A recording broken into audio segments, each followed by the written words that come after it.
como tenemos esta ley, que no podemos contratar publicidad, pero sí podemos hacerla a través de ustedes, informándole a la gente las oportunidades extraordinarias que tenemos para la reducción de la generación de residuos, para el tema del reciclaje, para ver cómo incorporamos el componente ambiental en todas nuestras acciones, en la vida cotidiana, cómo hacemos que el cambio climático sea una cosa de verdad de la vida presente y no necesariamente un concepto alejado, lejano. Y eso es parte de lo que estamos tratando de hacer a través del esfuerzo que el Ministerio está haciendo, con varios socios además, ¿no? Porque no solamente es una cuestión de responsabilidad del Ministerio solito, sino que tenemos actores, claves y otros sectores. Hoy día justamente aquí hay una actividad del Ministerio de Educación, viene también siempre, nos dicen, el Ministerio de Cultura, y hay muchos más que están esforzándose en tratar de incorporar los temas ambientales de diferentes tipos en sus agendas. Y eso es parte de lo que tenemos que tratar de difundir, de lograr hacer que tenga realmente carne para lo que nosotros necesitamos en nuestra vida cotidiana, ¿no? Y ese es parte del esfuerzo conjunto que estamos haciendo como Estado. Como ustedes pueden apreciar aquí, por ejemplo, tenemos un montón de casos, de cosas lindas que se han hecho con lo que en otros lugares llamaríamos residuos, ¿no es cierto? Cosas que ya no tienen valor. Estas llantas, estos sillones, yo vine la vez pasada y estaba súper cómodo, y son cosas que podemos tener también en las diferentes regiones del país y podemos incentivar a que los niños y niñas vayan aprendiendo esto desde los colegios, desde los nidos, desde la educación básica, ¿no? Entonces es un esfuerzo súper importante y además alentador que a ustedes les interesen esos temas, y yo estoy aquí para poder atender sus consultas, sus preguntas, sus inquietudes sobre los diferentes temas del sector. Así que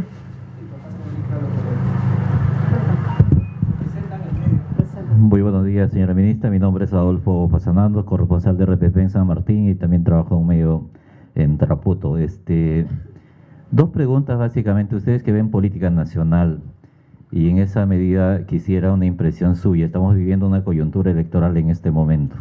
Desde esa perspectiva, ¿cuál sería el llamado que tendría que hacer a los políticos que están participando en este momento sobre este tema de cambio climático, que podría ser un tema interesante? Y la segunda pregunta tiene que ver, tengo entendido que para otorgar los temas de Poncomún, una de las variables es el tema poblacional, y en el caso particular de San Martín hay muchísima migración que supera incluso el índice nacional. ¿Y qué es lo que ocurre con esto? Que basado en este tema, los políticos normalmente están promoviendo campañas o gente que vaya hacia San Martín, porque ya gran parte de las autoridades son migrantes que han llegado y van promoviendo asentamiento de nuevas poblaciones en cabeceras de cuenca, básicamente. Y esta situación, de alguna manera, desde mi punto de vista, es bastante perversa esta ley. ¿Por qué no ustedes también plantear como política nacional para que los municipios que conserven sus áreas, protejan sus áreas, restauren sus áreas, puedan también ser beneficiados con el tema del Poncomún? Son dos preguntas concretas. Gracias por las dos preguntas, creo que son muy pertinentes y me permiten explicarles un poquito las cosas que se pueden hacer ahí, que de hecho estamos haciendo, ¿no? Sobre la primera, efectivamente hay algunos temas que deberán estar en la agenda de las elecciones, de los gobiernos locales y de los gobiernos regionales, ¿no? Hoy día hemos hecho una presentación para empresarios que están interesados en el tema de obras por impuestos, sobre el tema de la gestión de residuos sólidos. En nuestro país tenemos más de 1.400 botaderos, tenemos solamente 33 rellenos sanitarios que realmente son disposición adecuada, final de los residuos, pero tenemos una brecha todavía. Y los gobiernos locales tienen la extraordinaria oportunidad de utilizar mecanismos como el de obras por impuestos para poder poner esto en la agenda y poder construir. Y en los distritos rurales más alejados de nuestro país, que no se producen tantos residuos y que la mayoría de los residuos que se generan son orgánicos, no se necesita un relleno grande, se necesitan plantas, por ejemplo, de compostaje, de procesamiento, de generación de valor, ¿no? Y eso es parte de lo que podemos hacer. Otro de los temas importantes que hay que poner en agenda es el tema de las aguas. No podemos seguir llevando a los ríos las aguas sin tratamiento, las aguas hervidas sin tratamiento. Ese es un tema crítico.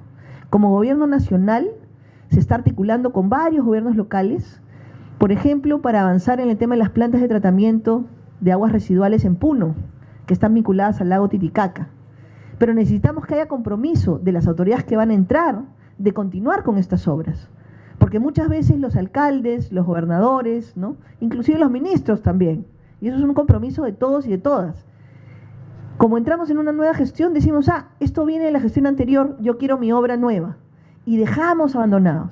Por eso es que el presidente de la República, una de las primeras cosas que hizo cuando entró fue pedir el listado de todas las obras que estaban paradas, pero que necesitaban realmente ser terminadas. Y una de las cosas que encontramos que nos sorprendió muchísimo es que habían obras en el 80%, 85%, 70%. ¿Y qué faltaba? Un cachito de dinero para acabarlas. ¿Y por qué no se había acabado? Porque venían de la gestión anterior del alcalde. Hemos encontrado obras paradas 20 años. Hemos estado hace poco en Andahuaylas y encontrábamos una planta de tratamiento de agua residual que tenía parada 20 años. ¿Y cuánto le faltaba para terminar la ejecución? 15%. Es inaceptable que el Estado peruano haya avanzado 85% y por ese 15% no se terminara, y un alcalde simplemente decidió que como venía la gestión anterior y la anterior, lo paró y nunca más. Entonces, creo que este debe ser un compromiso en las agendas de todos los candidatos, el continuar con las obras, no paralizarlas. Y eso es lo que ha permitido que como gobierno se identifiquen y se transfieran más de 2.500 millones para regiones, para gobiernos locales, para gobiernos regionales, se ha transferido otro tanto. En suma, lo que se ha logrado a nivel nacional son como 6.000 millones de transferencias de recursos solamente para el tema de obras que necesitaban un cachito más de inversión para cerrarlas. Entonces, el tema es que necesitamos identificar esas obras que son buenas para la población y los candidatos deben continuarlas, deben comprometerse a que se van a terminar, que no las van a paralizar porque no son de su gestión. Y sobre el otro tema que me parece muy pertinente, efectivamente, uno de los problemas que hemos visto es el tema de la migración en diferentes lugares y a veces algunos en campaña ofertan, ¿no? Si la gente viene, yo te voy a titular, te voy a dar agua, te voy a dar luz, y fomentan invasiones. Y las invasiones generalmente son en lugares de terrenos del Estado, donde tenemos bosques, y así perdemos miles de hectáreas de bosques. Nosotros este año tenemos que publicar la cifra oficial de deforestación en el país, pero no lo vamos a hacer solo como una cifra. Estamos trabajando una estrategia para la lucha contra la deforestación en el Perú, porque tenemos que parar la deforestación. No es posible que tengamos más de 150.000 hectáreas de bosques que perdemos todos los años. Y ahí estamos insertando dentro de la estrategia parte de este tema de corrección que tenemos que hacer sobre incentivos que a veces se convierten en perversos, ¿no? Cuando estábamos viendo algunas de las propuestas que ya se habían presentado antes pero que se han quedado en el tintero, se había presentado, por ejemplo, usar recursos de Foncomún, de estos incentivos que da el Estado, si un gobierno local incrementa su área reforestada. Ese debería tener un incentivo. Si un gobierno local reduce deforestación, nosotros tenemos la estadística distrito por distrito en el país y podemos decirle al Ministerio de Economía si es que alguien ha reducido deforestación. Eso debería tener un incentivo. Y deberíamos tener los incentivos no solamente asociados a cantidad de población, sino justamente cruzar estas variables. Tú puedes tener más población, pero si tienes más población basada en deforestación, entonces realmente no mereces un incentivo, porque sería un incentivo perverso. Ese es el tipo de cambios que tenemos que corregir. Otro de los componentes que estamos incluyendo dentro de esta estrategia para reducir deforestación es, por ejemplo, corregir aquellos elementos de titulación que se dan en predios rurales, agrícolas, en la sierra o sobre todo en la selva, ¿no? Que a veces también tienen elementos que no ayudan y que corresponderían no títulos agropecuarios, sino títulos forestales, como por ejemplo los contratos de cesión en uso para sistemas agroforestales. Entonces, necesitamos corregir esos elementos de política pública y promover que realmente sean aquellos títulos correspondientes a la gestión forestal, a la gestión de poner en valor el bosque en pie, los que tenemos que potenciar. Entonces, eso es parte de una estrategia que estamos trabajando con el Ministerio de Agricultura, con el Ministerio de Energía y Minas. Tenemos una muy buena relación con Energía y Minas, por ejemplo, para hacer frente al tema de minería ilegal, que es otro de los grandes temas que tenemos que enfrentar. Pero todo esto que les estoy mencionando es parte de lograr entender que el componente ambiental tiene que estar en cada decisión, en todos los niveles. O sea, desde el día que nos levantamos y cada uno de nosotros va a comprar el pan, puede decidir ir a comprarlo con una bolsa de tela. Eso ya es una decisión importante. Hasta una decisión empresarial, una decisión de política pública en un ministerio, en un gobierno local. En cualquier nivel, nosotros tenemos la oportunidad de marcar la diferencia. Y eso es parte del proceso que estamos trabajando. Ministra, buenos días. Mi nombre es Paula Losilla, de la Corporación Multimedia del Diario del Cusco y RTV Canal 45 en el Cusco. Tengo dos preguntas puntuales. La primera es acerca de una problemática latente en nuestra ciudad del Cusco, que es el tema de los residuos sólidos y la cantidad de basura que se genera diariamente. Como uno de los destinos más importantes que tiene nuestro país por los atractivos turísticos, pues se generan más de 400 toneladas de basura diariamente. Y entonces no tenemos un tema de residuos sólidos, sí tenemos un botadero que está en Jaquira, que está a 2 kilómetros de la Plaza de Armas, lo cual significa un foco infeccioso, ¿no es cierto?, todos los días. Y es que necesitamos realmente la ayuda de parte del Ministerio del Ambiente para ver la construcción no de uno, sino de varios residuos sólidos.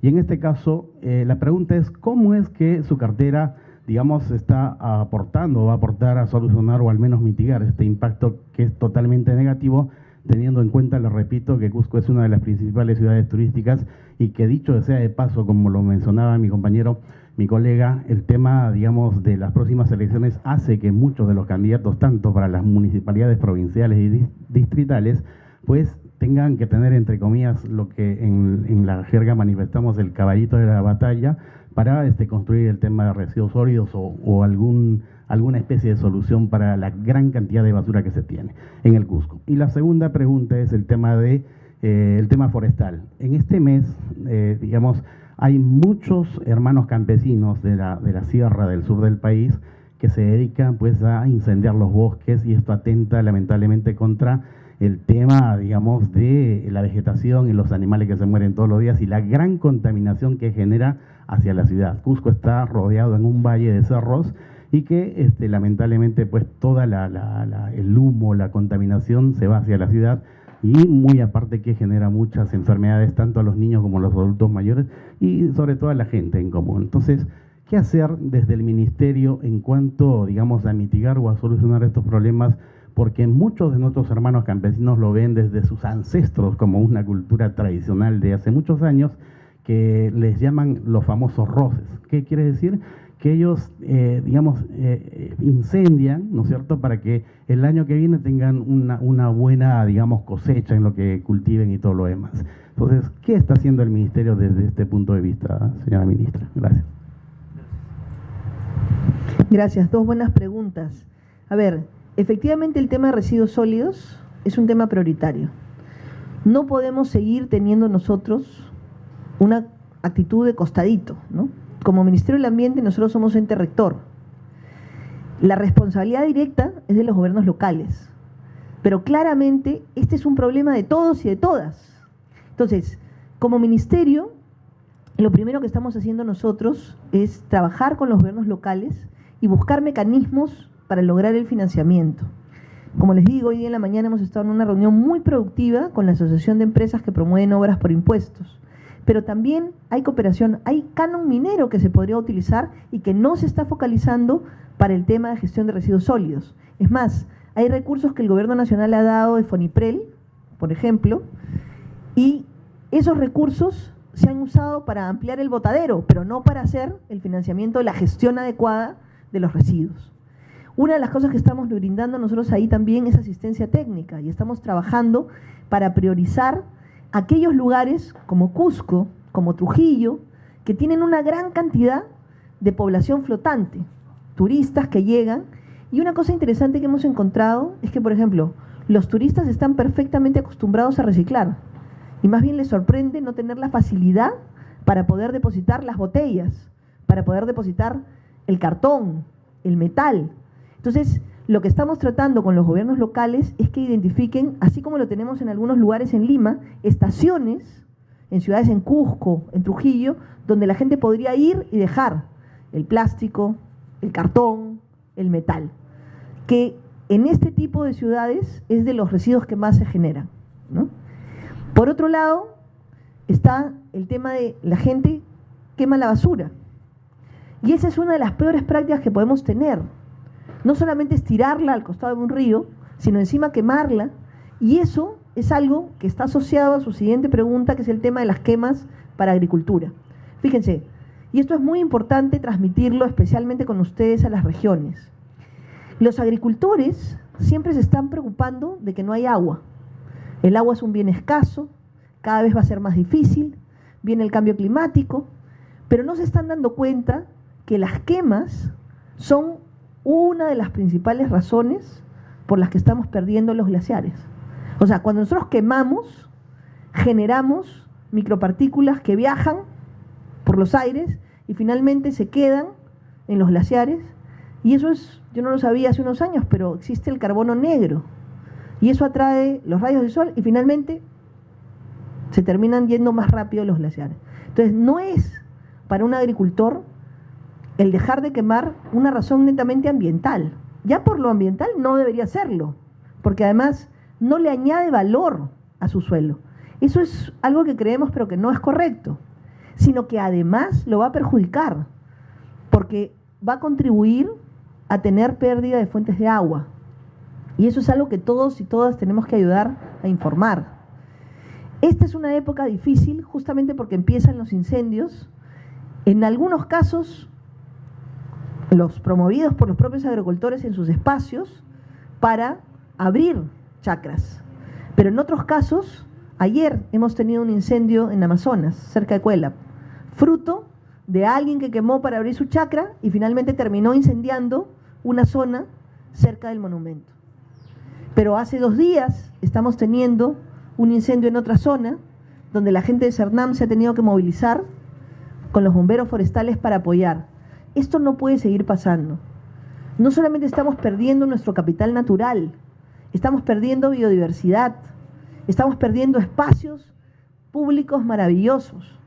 Y ese es un esfuerzo que requiere de todos y de todas. Y ahí también estamos haciendo una propuesta para ajustar la legislación en el tema de las sanciones. O sea, quemar no puede ser algo que uno haga impunemente. Alguien tiene que fiscalizar que, por ejemplo, estas chacras que se abren no tienen ningún tipo de autorización. Un agricultor pequeño cree que porque va al campo y va a abrir 2 hectáreas no genera un impacto. Pues sí genera un impacto.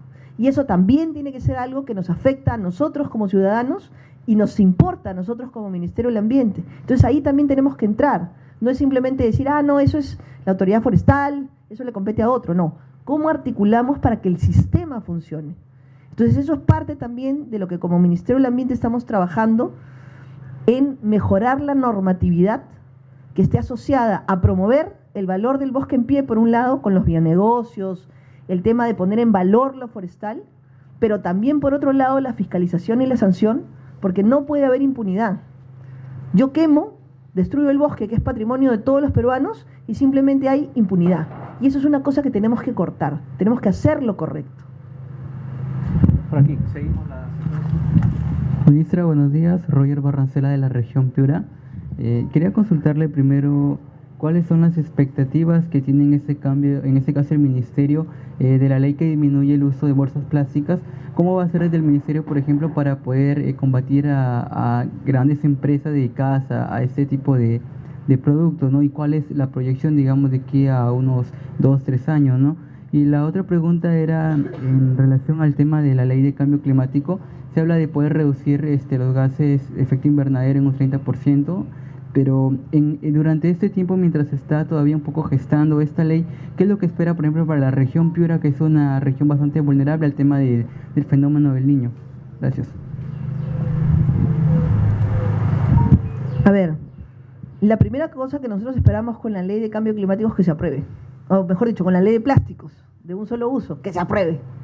Y yo creo que ahí estamos por buen camino. Yo acabo de estar hace un par de días en el Congreso, en la Comisión de Pueblos Andinos, Amazónicos, Afroperuanos, Ambiente y Ecología, y en esa reunión ellos tuvieron la discusión sobre el dictamen sustitutorio que nosotros presentamos, digamos, la propuesta de texto sustitutorio, y lo aprobaron, ¿no? O sea, ya hay un texto consensuado que se aprobó en la comisión y ellos estaban esperando tener una reunión con la Comisión de Economía, que también está haciendo sus aportes en este tema, y juntos sacar una propuesta única que sea la que se presente en el Pleno.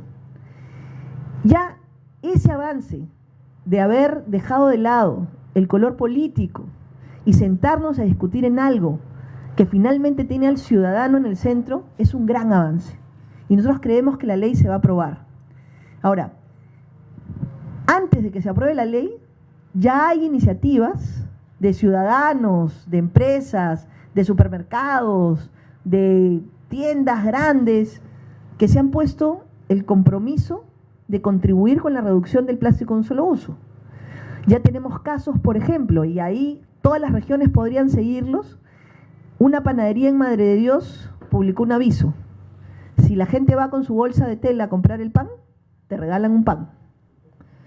Si vas, me parece que es Plaza Vea con Bonlé, y llevas tu empaque, tu tupper, a comprar queso, 10% de descuento. Entonces, ya hay iniciativas. Vivanda ha abierto las ecocajas. Si tú llevas tus bolsas y no necesitas bolsas de plástico, tienes como una caja preferencial. Hemos estado hace un par de días con la gente de París, de las tiendas París, que han iniciado la campaña Sin Bolsas, por favor. Te venden las bolsas de tela a 5 soles, y si tú llevas tu bolsa, te ponen un sticker, Sin Bolsa, por favor, y te sellan tu recibo para que sea un recibo Sin Bolsa, por favor, y los de la salida no te estén parando por las cosas. O sea, hay iniciativas que ya existen. Se ha sumado el grupo Cencosud, con WOM, con Metro, con también la gente de Vivanda, Promart, Sodimac, cadenas de restaurantes se han puesto también en este tema. Antica, Fridays ya no usan cañitas, ¿no? Todos los restaurantes Gastón Acurio, por ejemplo, también hemos lanzado lo que se llama el Plástico Challenge y la gente está respondiendo. Todo el mundo está haciendo su compromiso. Yo hice mi compromiso de andar siempre con mi bolsita reutilizable y la llevo conmigo para todos lados. ¿Cuántos de ustedes tienen bolsita reutilizable? Una, ¿ya ven? Mujer todavía tenía que ser, ¿ah? Pero todos pueden andar con su bolsita, ni mi equipo anda con su bolsita. ¡Qué barbaridad! Uno puede marcar la diferencia. Y ahí, por ejemplo, nosotros sí tenemos una expectativa de que antes de que se cumpla el plazo, porque la ley promueve la idea de reducir el uso del plástico de un solo uso hasta el bicentenario, que a partir de ahí estaría prohibido el plástico de un solo uso. Y nosotros creemos que en estos años, en estos 3 años que tenemos por delante, antes de la prohibición plena, vamos a lograr reducir en 50% el plástico de un solo uso. Porque las iniciativas privadas son las que marcan la diferencia. O sea, hoy día que un supermercado tome la decisión de no otorgar bolsas de plástico, son cientos de miles de bolsas de plástico que ahorramos mensualmente. Cientos de miles, o sea, no es poquito, ¿no? Y ahí también tengo que reconocer el trabajo que está haciendo la industria. Gracias, Ita. La industria, por ejemplo, ya empezó a hacer investigación sobre sustitutorios del Tecnopor. Fíjense, normalmente nosotros cuando vamos a comprar, encontrábamos en algunos locales esto de aquí que es Tecnopor, y uno puede encontrar las paltas, puede encontrar verduras de diferentes tipos, ¿no es cierto?, en Tecnopor. Hoy día ya hay empresas, los del grupo WOM, por ejemplo, que lo han cambiado por este plástico que es reciclable. Claro, la gente puede decir, oye, pero esto es más costoso. Sí, pero es 0.10 centavos contra 0.40 centavos. Para un producto que cuesta 18 soles, 15 soles, es realmente un costo sumamente marginal. Pero el impacto que nosotros tenemos generando algo que no podemos reutilizar es enorme. Entonces, tenemos que tomar la decisión de hacer lo correcto. Y la industria, y eso es lo que yo quiero resaltar, la industria, por ejemplo, ha empezado a invertir. Hoy día las empresas están invirtiendo en generar alternativas al tecnopor y al plástico. Esto se está haciendo con cartón, es una alternativa, por ejemplo, a mí me encantan las salchipapas. Yo me siento culpable porque todavía en la Carcochita no venden salchipapas sin tecnopor. Entonces ahora voy a ir con mi Pirex. Pero para los que lo consumen de a pie tienen que tener una alternativa. Y esto, por ejemplo, es una buena alternativa. Esto es hecho con el bagazo que queda de la caña de azúcar. Y esto no lo está haciendo el Ministerio del Ambiente, lo está haciendo la industria peruana, que está invirtiendo en alternativas. Hoy día en la mañana estábamos en una reunión con empresas, ¿no? Y las empresas están preocupadas, están reuniéndose con nosotros por el tema de los compromisos vinculados al tema de cambio climático. Decía, ministra, nosotros tenemos interés, estamos ahí, hemos venido trabajando. Claro, un poco lento, me dicen, ¿no? Son un poco lentos. Bueno, tenemos que ponerle más velocidad, porque las empresas lo quieren. Y eso es parte de lo que tenemos que reconocer como Estado, que hemos logrado incentivar a que la gente empiece a comprometerse en esta línea. Y entonces necesitamos acelerar el paso, necesitamos hacerlo más rápido, porque sí hay un interés y hay verdaderamente una oportunidad.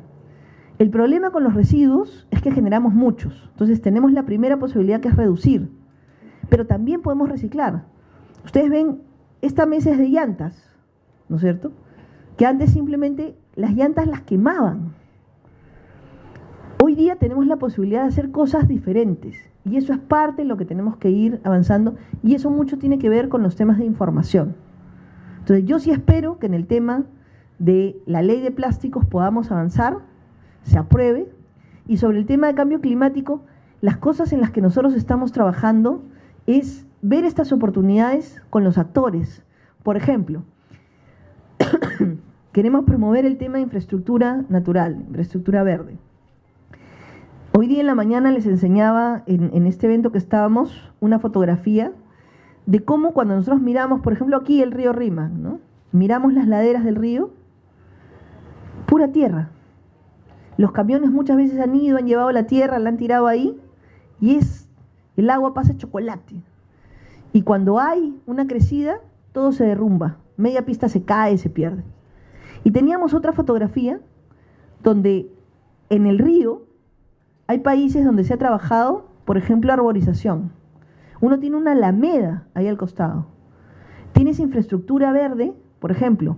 Hay lugares donde podríamos sembrar bambú, que es una buena defensa ribereña, pero además tiene un buen mercado. Entonces, tenemos oportunidades de usar esto también para generar empleo, para conservar áreas, para mejorar la calidad del aire, pero no estamos asociando esas oportunidades. Entonces, sí creemos que existen formas diferentes, por ejemplo, de planificar las ciudades. No estamos usando suficiente energía solar, no estamos usando suficiente energía eólica, no estamos usando posibilidades que tenemos. Y ahí también la investigación, la academia tiene un rol importantísimo. Hoy día los cocineros están recuperando, por ejemplo, las venas del cacao, que antes se botaban, el mucílago de cacao, que antes se botaba. Hoy día sabemos que es un extraordinario ejemplo para el tema de la cocina. El compostaje. La mayoría de residuos que nosotros generamos en nuestro país son residuos orgánicos, la mayoría. Piensen ustedes en sus casas. Más del 50% de residuos que nosotros generamos son orgánicos. Pero si nosotros los mezclamos en una bolsa, con el cartón, con el papel, con toda la basura, después no podemos separarlos y darles valor. Pero si nosotros en nuestra propia casa tuviéramos una caja donde ponemos las botellas, el cartón, el papel, y en otra ponemos los residuos orgánicos, podríamos hacer compostaje casero. Aquí, por ejemplo, no sé si ustedes en el taller que han tenido han visto, pero ahí atrás están las ollas composteras, ¿no? Es mentira que huelen, no huelen. Yo tengo una, no huelen. Y uno lo puede hacer en su casa y puede generar valor. Y podemos reducir los residuos que estamos generando. Es perfectamente posible hacerlo, pero son prácticas que no hemos tenido antes, que tenemos que incluir en nuestra vida. Y hay otras prácticas que hemos tenido antes que las hemos abandonado, como ir a comprar el pan con nuestra bolsa de tela. Mi abuela me mandaba con bolsa de tela. Necesitamos recuperar esas cosas.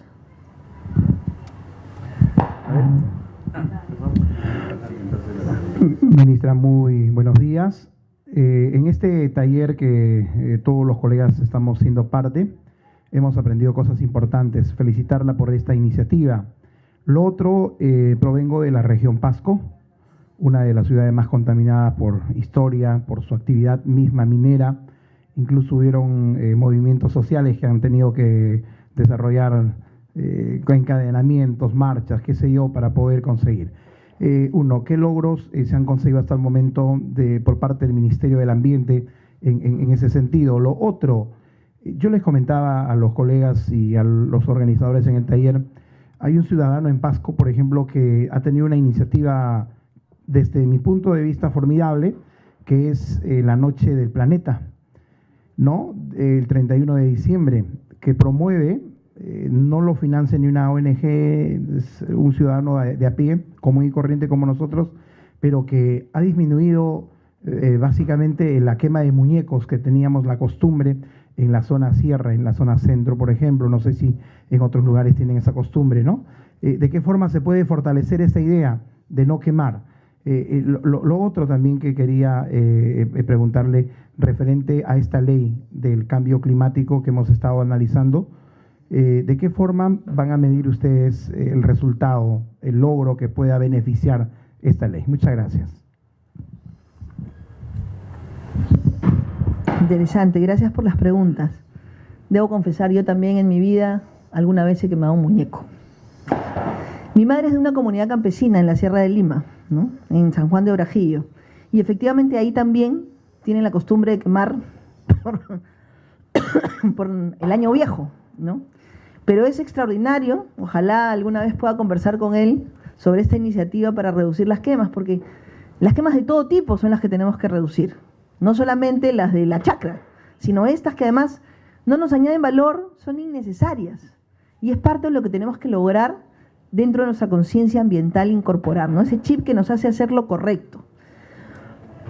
Fíjese, hace un tiempo atrás tuve una reunión con un alcalde de Pasco, ¿no? De uno de los distritos de Pasco, que me decía que estaba muy preocupado porque le habían cortado la luz de la plaza. Pagaba 3.000 soles de luz en la Plaza de Armas. Su presupuesto mensual eran 30.000 soles. Imagínense ustedes que paguemos 10% de nuestro presupuesto en luz. Nadie paga 10% de su presupuesto en luz, pero este alcalde sí. Y él venía a buscar la alternativa para tratar de financiar el cambio a energía solar. Y eso es parte de lo que tenemos que lograr hacer, incorporar estas energías limpias, estas posibilidades de tecnología que nos reducen costos, pero además son mucho más amigables con el ambiente. Y ahí estamos promoviendo una iniciativa para ir, por ejemplo, al cambio de los vehículos, de los mototaxis, a energía eléctrica, ¿no? Y la gente dice, pero ministra, ¿también va a generar usted el problema con la energía eléctrica? Ya, pero si nosotros usamos paneles solares como los usan en otros países, podemos perfectamente tener un sistema. Si usamos energía eólica, podemos generar energía limpia. Y eso es parte de lo que tenemos que hacer. Y en el caso de Pasco en particular, fíjense, los temas ambientales son temas que tenemos que incorporar en todas las actividades de nuestra vida. Hoy día, si mal no me equivoco, se debe haber publicado, o se debe publicar mañana, el reglamento de temas ambientales para hidrocarburos. Eso es un tema muy importante, porque lo que estamos haciendo es mejorando los estándares, poniendo las reglas de juego claras para una actividad como hidrocarburos. Estamos trabajando con energía y minas, uno de los temas más importantes, que es el tema de los planes de cierre de minas. Ese es uno de los componentes que yo estoy segura que va a fortalecer la actividad minera que queremos. Porque la actividad minera, como muchas otras inversiones, son importantes y podemos convivir si se respetan los derechos de la salud, de la calidad de vida de los ciudadanos y ciudadanas, ¿Necesitamos inversión? Por supuesto que sí, pero necesitamos una inversión responsable. Y por eso, ahí, el rol del Ministerio del Ambiente no es pelearse con los sectores. El rol del Ministerio del Ambiente es ser lo suficientemente inteligentes para hacer ver a todos los actores cómo el componente ambiental es un extraordinario socio, buen socio de la inversión.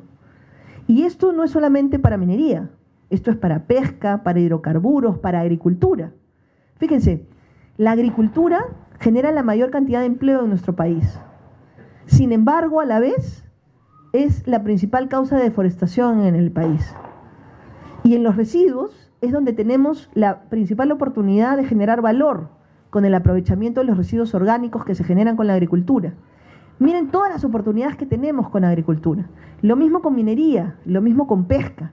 Por eso es que necesitamos incorporar el componente ambiental en todas las actividades, sean decisiones personales, chiquitas o grandes, o sean decisiones empresariales. Entonces ahí yo creo que el plan de cierre de minas va a ser un tema bien importante para ir justamente a atender esa problemática. Aquí el colega que está en vivo quiere hacer la pregunta. Muchísimas gracias, doctora. Estamos en vivo y en directo para la ciudad de Cajamarca, la capital del carnaval peruano, a través del grupo Turbomix, Radio FM, AM y también Turbomix TV, Canal 19. En Cajamarca tenemos latente, lógicamente, todo el trabajo que se está haciendo en cuanto a la minería y que, lógicamente, no explotación a las cabeceras de Cuenca. Entonces, todos los cajamarquinos nos preguntamos, y lógicamente, cómo, de qué forma, de qué manera contamina la explotación de la minería. Es por un lado. Por el otro lado, para decirle que prácticamente toda la basura que tenemos en Cajamarca, tenemos el problema del no recojo adecuado. No tenemos un lugar de reciclaje, nada por el estilo. Las autoridades se han olvidado totalmente. El pozo de oxidación también de la misma forma está a 2 minutos o a 5 minutos del centro de la ciudad de Cajamarca. Señora ministra, el saludo de Cajamarca, ellos lo están viendo en vivo y en directo. ¿Y cuál sería la solución para este tema? ¿Cómo están haciendo ustedes sobre el cambio climático desde su ente? Miren, la primera cosa que yo quisiera clarificar aquí es que nosotros muchas veces pensamos que las actividades son malas en sí mismas, pero más que ser malas en sí mismas, son inadecuadas dependiendo del lugar donde las realicemos. Yo les voy a poner un ejemplo, ¿no? La minería ilegal no está en una cabecera de Cuenca, está en un territorio plano como Madre de Dios en la zona de La Pampa. Y sin embargo, ahí nos contamina un montón, porque es una actividad que no se realiza con las condiciones ambientales de seguridad, de no uso de mercurio que necesitamos. Entonces, no es porque algo se haga en la cabecera de Cuenca o se haga en la parte baja de la cuenca que per se es malo. Lo malo es que no cumpla con los estándares ambientales, con los estudios de impacto ambiental que necesitamos en el país tener para las actividades. Por eso, en mi opinión, la discusión no es si está arriba, abajo, en la mitad o no. Lo que hay que hacerlo bien, aunque esté en la cabecera de una cuenca o esté en la parte baja de la cuenca. Necesitamos tener reglas claras y sí, necesitamos inversión, pero no una inversión a cualquier costo. Necesitamos una inversión que sea respetuosa de la salud de las personas, de los indicadores ambientales. Necesitamos estar seguros, además, que las inversiones en nuestro país contribuyen a mejorar la calidad de vida de la gente. Y eso es parte también de lo que hay que corregir, como lo ha dicho el Premier, en la forma de revisar la redistribución del canon. Necesitamos estar seguros que los recursos que se sacan de un lugar van a realmente regresar como inversión a ese lugar para mejorar la calidad de vida de las personas. Eso es parte del proceso de reforma del Estado que estamos haciendo. Y en el tema de residuos sólidos o de tratamiento de aguas hervidas, necesitamos que todos seamos conscientes. Cajamarca es un lugar maravilloso, tiene una producción lechera extraordinaria, tiene una de las inversiones más importantes que se ha hecho, además por una comunidad, en el tema de plantaciones forestales. Sin embargo, la gente todavía sigue tirando residuos en las calles y en los ríos y siguen contaminando. Y esa es una decisión personal. Las personas tenemos que tomar conciencia de que no podemos seguir quemando. La gente en Cajamarca se preocupa por el agua, pero se preocupan por el agua por la empresa minera, pero no se preocupan de que al quemar los pastos, para abrir chacras, al quemar en las zonas altas de las montañas, están contribuyendo con la contaminación y están contribuyendo con la pérdida de los glaciares, que finalmente va a revertirnos en pérdida de agua. Entonces, todos y todas tenemos que contribuir con la solución. Y eso es parte del trabajo que tenemos que hacer, y por eso es tan importante la zonificación.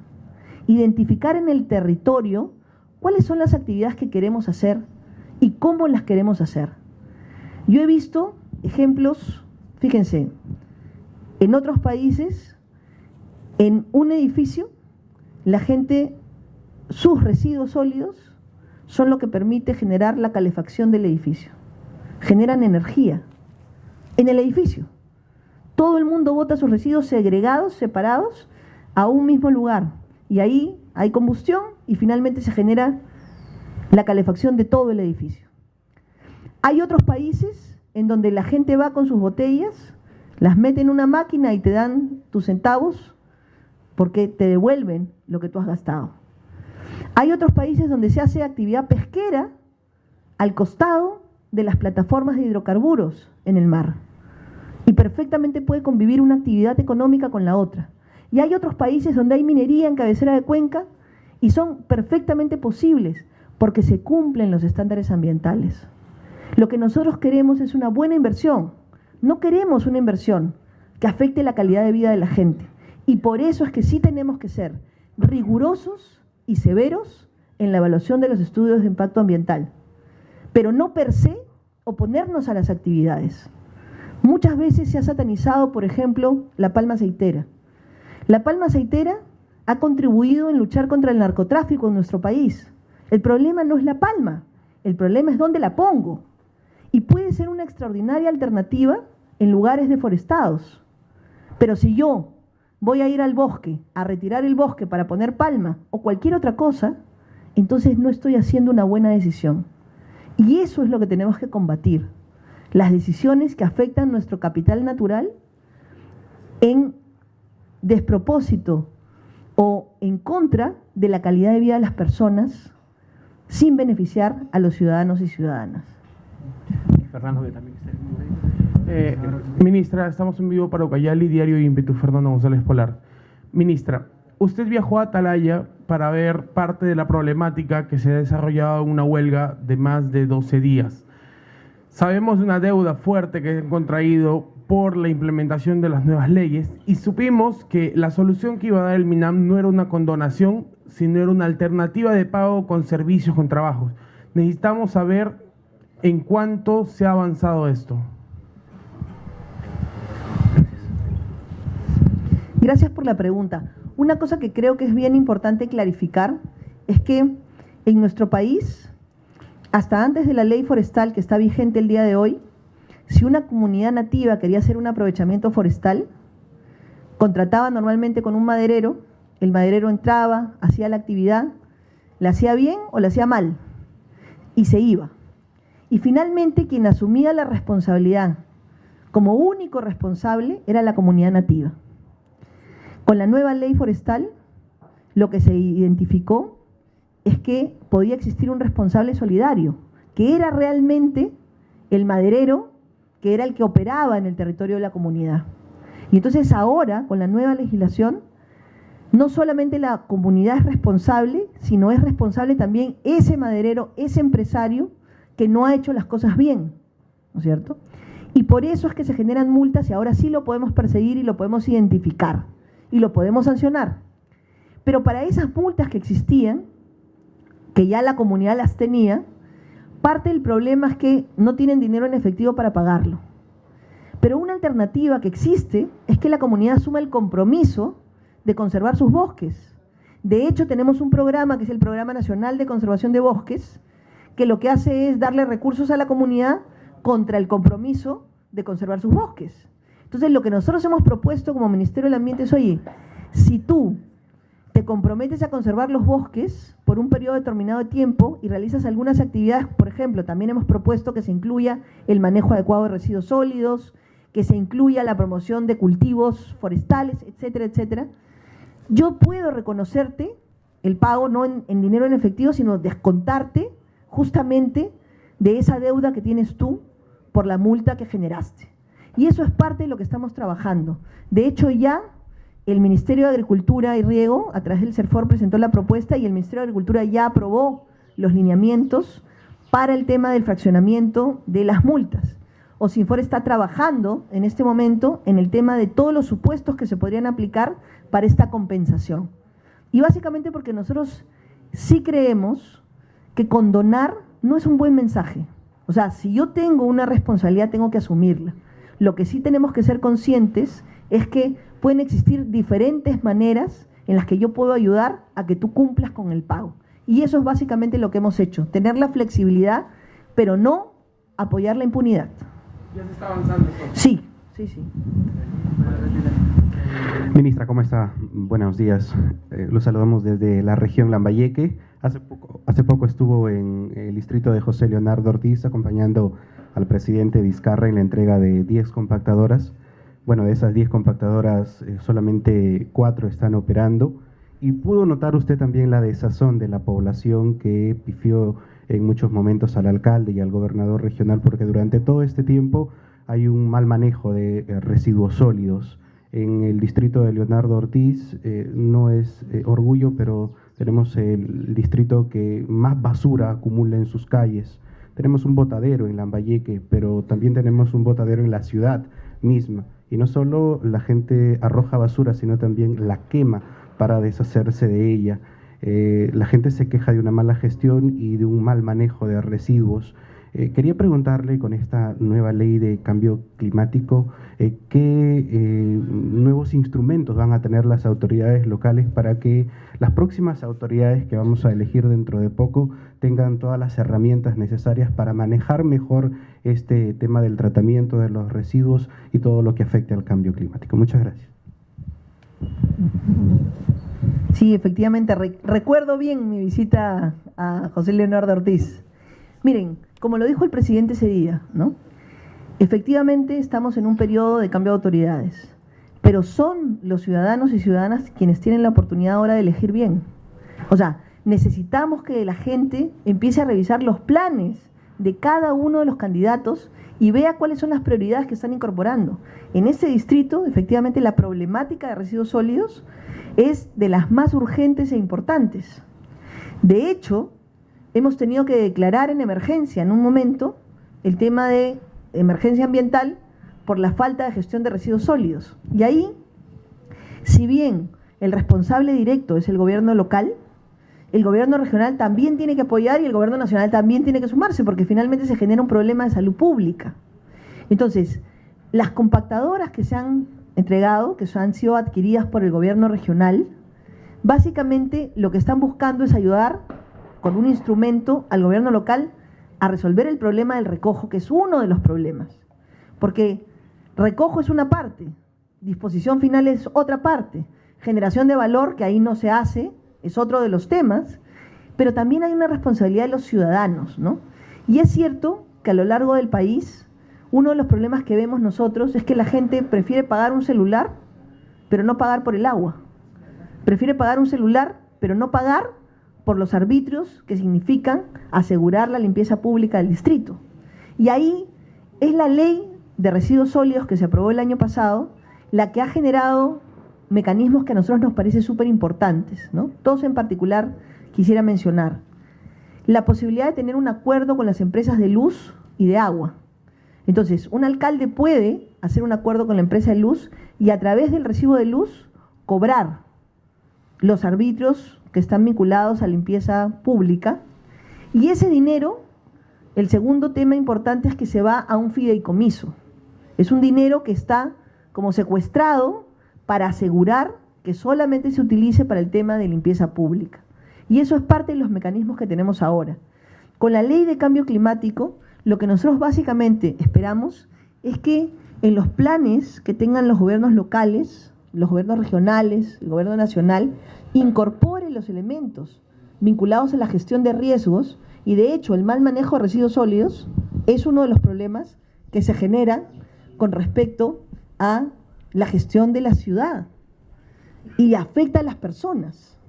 Entonces, esto es parte de lo que tenemos que incluir dentro de lo que significa la planificación y la zonificación en los diferentes lugares en nuestro país. Leonardo Ortiz es un tema serio por la cantidad de gente que tiene y la cantidad de residuos que genera. No es un tema menor y nosotros esperamos realmente que puedan los candidatos ahora incluir en sus planes de gobierno estos temas, pero sobre todo que la ciudadanía elija bien. Son los ciudadanos y ciudadanas los que tienen la oportunidad de elegir, así como tienen la oportunidad de pronunciarse para el referéndum, tienen la oportunidad de elegir. Y eso es lo que nosotros esperamos, que elijan bien. Muy buenos días, señora ministra. Alicia Medina, por la región Amazonas y San Martín. Hace poco hubo un encuentro nacional de zonificación ecológica económica y mencionó también usted la importancia que estos procesos tienen para hablar de un desarrollo sostenible. Me gustaría saber cómo estamos a nivel nacional sobre este tema de zonificación y también cómo se vincula con las contribuciones nacionalmente de CNDCs frente al cambio climático, ¿no? Creo que ambos temas son igual de importantes y aquí estamos representantes de varias regiones y nos debería interesar el tema. Y lo segundo es que en relación también a ello, he visto que hay muy poca cobertura a veces de estos temas, tanto lo de zonificación como lo de cambio climático, o a veces nosotros como periodistas o de medios de comunicación dependemos a veces de un editor o de lo que está en boga. ¿Cuál considera usted que debería ser el rol de los medios frente al cambio climático y estos procesos que estamos atravesando en el país? Gracias. Voy a empezar por la segunda, porque creo que es muy importante que todos reconozcamos que hasta ahora no hemos hecho el esfuerzo de hablar en fácil. O sea, uno de los temas que yo veo como una barrera es que cuando uno habla de conceptos como cambio climático, la gente muchas veces lo ve distante, lo ve lejano porque no lo identifica en su día a día. En cambio, cuando nosotros decimos, oye, sequía, ay, sí, tenemos un problema con la sequía. Lluvias extremas, sí, pues las inundaciones. Pero muchas veces no asocian el concepto del tema de cambio climático con estos factores, y mucho menos con lo que lo genera. O sea, pueden ver el efecto de la lluvia, de la sequía, pero muchas veces no entienden que las acciones nuestras generan eso. Cuando un agricultor, yo estuve hace poco en Amazonas, estuvimos en Bagua, inaugurando el relleno sanitario de Bagua, ¿no? Y una cosa que me llamó la atención es que estábamos en la parte alta de un cerro, en el relleno sanitario, y un paisaje maravilloso, cultivo de arroz, y al fondo uno veía las humaredas de la gente quemando la pajilla del arroz, los restos del campo quemándolos. Entonces, si no somos conscientes que nuestras acciones, por más pequeñas que sean, están contribuyendo con el cambio climático, están contribuyendo con afectar nuestra propia salud, a veces no somos conscientes. Necesitamos informar. Y por eso es que yo creo que todos tenemos que empezar a incluir en nuestro discurso del cotidiano, del día a día, cómo podemos contribuir. Y ahí los medios de comunicación tienen un rol súper importante. Muchas veces lo que tú dices es cierto. No tenemos cobertura para las cosas que queremos hacer. Porque la gente está cubriendo, ministra, usted dijo tal cosa, pero el ministro le ha dicho otra cosa, ¿no? Les interesa el morbo, esa cosa que hace que la gente se enfrente. Y todos se ríen porque es cierto. Y lo saben perfectamente bien.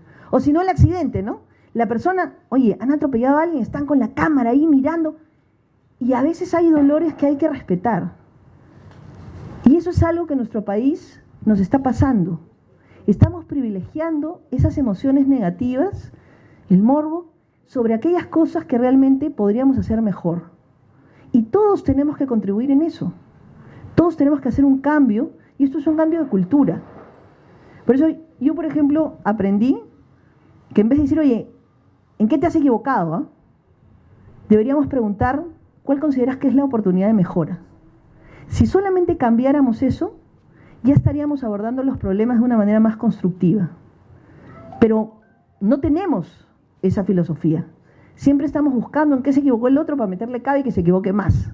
Y eso es parte de la cultura que tenemos que cambiar.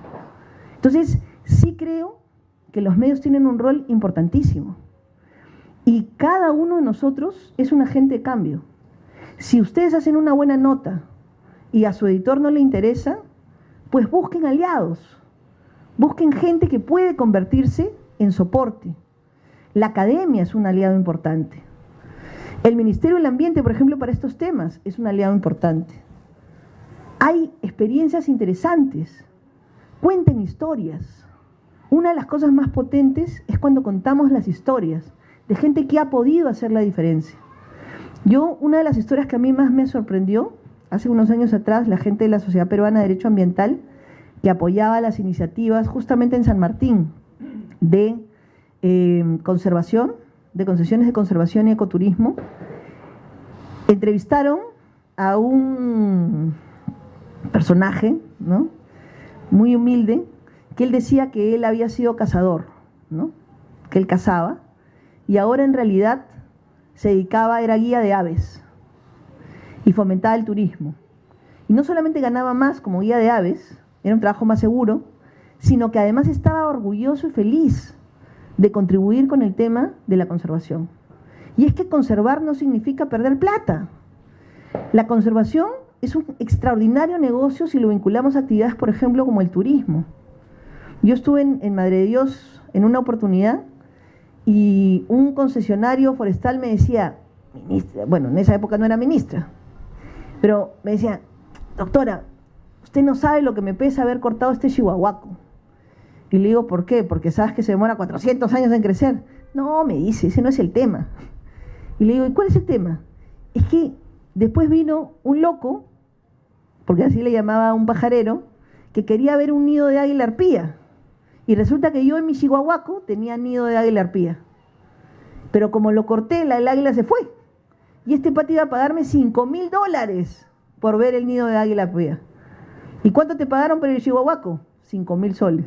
O sea, para él había descubierto que era mejor negocio el mantener un nido como ese, porque además es realmente raro poder encontrarlo en un lugar donde uno lo pueda avistar cerca, de carretera además, es rarísimo, pero es algo que él encontró y que realmente le cambió la visión.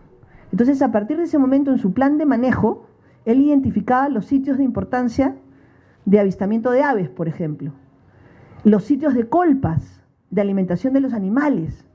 Y entonces él empezó a entender que la actividad forestal maderable no era contraria a la conservación, porque podía hacer un manejo adecuado en su territorio y tener lugares donde hiciera enriquecimiento, pudiera hacer aprovechamiento de las especies que ya estaban maduras, comerciales, pero también podía dejar otras especies, otros árboles que contribuían con la dispersión de semillas, con el tema de la flora y la fauna. Y eso va a tu segunda pregunta, o a la primera pregunta, que es básicamente el tema de zonificación, de la planificación del territorio. Y yo soy una convencida de que podemos hacer nosotros una gestión integral del territorio y podemos convivir las actividades. Podemos convivir las actividades productivas, extractivas, con las actividades de conservación. Podemos hacerlo si todos nos sentamos en una mesa y planificamos la gestión del territorio. Pero si no conversamos entre nosotros, si no somos capaces de tener la apertura al diálogo, si no estamos más que desconfiando del otro, nunca vamos a poder conversar, ni dialogar, ni encontrar aquellas cosas en las que podemos tener intereses comunes.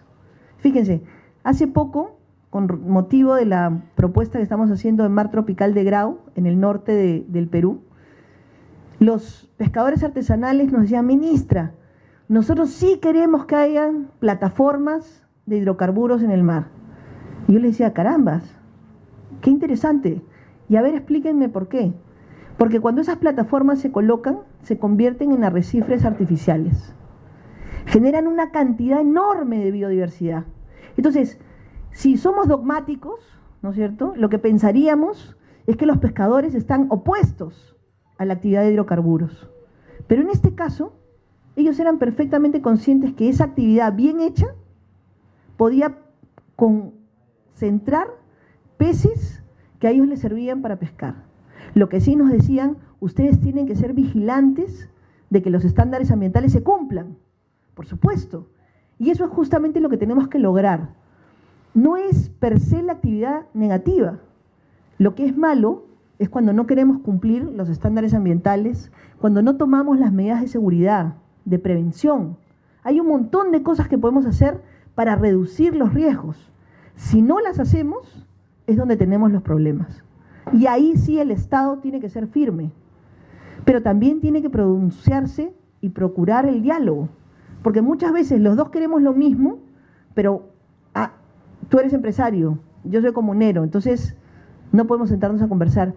Y eso ya a estas alturas en el mundo no debería pasar. El mundo nos necesita a todos. Y como alguien me dijo hace poco, ¿no? No hay plan B. O sea, esta casa nuestra es única. No hay plan B. No es cierto, por más agua que encuentren en Marte, que nos vamos a trasladar para allá. No nos vamos a mudar de planeta. Y eso es lo que tenemos que ser absolutamente conscientes. No hay plan B. Entonces tenemos que hacer las cosas bien siempre. Y ahí, si bien hemos avanzado en zonificación ecológica y económica, todavía tenemos una brecha. Además, creo que son 30% de regiones en el país que todavía no hemos terminado. Y si bien tenemos zonificación ecológica y económica en algunas regiones, necesitamos avanzar dentro de esas áreas que ya hemos definido, que son macros, necesitamos avanzar en las zonificaciones más específicas. Yo estuve hace poco efectivamente en San Martín en un taller sobre zonificación forestal, porque aunque nosotros hayamos definido un área como forestal, necesitamos saber qué queremos hacer adentro, porque podemos otorgar derechos de ecoturismo, de concesiones forestales maderables, podemos hacer bosques de producción permanente, o podemos dejarlo para reservas indígenas. O sea, hay diferencias. Eso es lo que tenemos que seguir avanzando. En la parte agrícola lo mismo. Y hay casos en los cuales, por ejemplo, lo que ha sucedido es que tenemos zonas definidas como industriales que hace 20 años quedaban a 20 o 30 kilómetros de las ciudades, pero hoy día ya las ciudades las han abrazado. Entonces tenemos ahí problemas con el ruido. La industria dice, oye, yo sigo poniendo actividades normales para mi industria y sigo tratando de reducir ruido, pero ya todos mis vecinos están ahí al costado. Es más, una vez me contaban que los vecinos no ponían ventanas a propósito para poder denunciarlos, porque querían que la industria se vaya. Pero la industria tenía ahí más de 20 años y el vecino tenía 5. Entonces, ¿quién llegó primero? Y esas son parte de las cosas que tenemos que dialogar, que tenemos que discutir, pero con diálogo. Hoy día en la mañana, aprovecho el tema, ¿no? Veíamos una huelga del SUTEP en la carretera. La cobertura, la gente se molestaba. No hay justificación para interrumpir las carreteras. Eso nos afecta a todos y a todas. El diálogo es la principal herramienta que tenemos para alcanzar el desarrollo que necesitamos. El diálogo. Solo a través del diálogo vamos a generar la confianza que necesitamos para seguir avanzando y tener un país viable, un país consecuente con lo que queremos, un país que busque un desarrollo sostenible. Sin diálogo no es posible. Y eso es algo en lo que todos y todas tenemos que contribuir. Muchas gracias, ministra. Qué gusto conversar con usted. Tenemos pocas oportunidades conversar con los ministros. Ayer en el grupo de trabajo, en este taller, nos preguntaban sobre este tema del cambio climático y este diálogo. Y yo señalaba el tema de Pastorruri. Y hoy, llegando a este parque, uno comprende que tanto ecología e identidad pueden ir de la mano. Lo de Pastorruri es un hecho que se ha dado. Recuerdo yo hace 20 años que iba con mi papá a practicar esquí. Hoy no podemos practicar. Y alguien de los colegas me decía, ¿qué sería del Callejón de Huaylas sin el Huascarán? Pero sí es palpable con lo de Pastorruri. Entonces, en ese tema recalco, ¿qué hacer con la minería ilegal? Tenemos en Quebrada Honda, en la carretera hacia Chacas, hacia Vicos, que todavía tenemos minería ilegal. Y el Ministerio Público no hace las cosas. Vemos un día detenido el carro de mineral y al día siguiente ya no hay nada. Y la segunda pregunta engarza con lo que mis colegas han señalado en una campaña electoral y este tema de los rellenos sanitarios. ¿Hay algo dentro de este reglamento de la Ley Marco sobre Cambio Climático? ¿Qué hacer con los rellenos sanitarios? La mayoría señala que es potestad de la comuna provincial, pero el distrito también está involucrado. En ese sentido, ¿hay alguna manera para ver, así como Barrick, por ejemplo, está haciendo su cierre, estos cierres de los rellenos sanitarios y los nuevos que se aperturan, cuál es la recomendación? ¿Qué debemos seguir los ciudadanos comunes y corrientes o la ciudadanía? ¿Qué ver? Porque los rellenos sanitarios ahora es otro problema. En el Callejón de Huaylas tenemos un par de rellenos sanitarios, no en la Cordillera Negra, sino en la Negra, donde falta agua. Pero ahora aparecen perros salvajes que se alimentan de esto y es otro problema. Y la comunidad, por ejemplo, 24 de junio, Piruruyoc, donde se quiere hacer un tema del parque industrial, no acepta por estos problemas. Si el Ministerio en esta reglamentación, ¿qué hacer para ver y ayudar a las municipalidades? Porque, resumo, el gran problema son también los rellenos sanitarios. Y muchas gracias por conversar este diálogo, ministra. Sí, a ver, efectivamente, el tema de los residuos sólidos es uno de los temas más críticos que tenemos en el país y lo estamos enfrentando directamente. La responsabilidad directa es del gobierno local, pero ahí ni el provincial, ni el regional, ni el nacional podemos ponernos de costado. Todos tenemos que sumar en la forma como ayudar a resolver la problemática. Y ahí hay varias cosas que se pueden hacer. Una de las primeras cosas, sobre todo en zonas rurales, digamos, con paisajes tan hermosos, que además tienen actividad agrícola, es poner en valor los residuos orgánicos y generar compost, poder generar abono.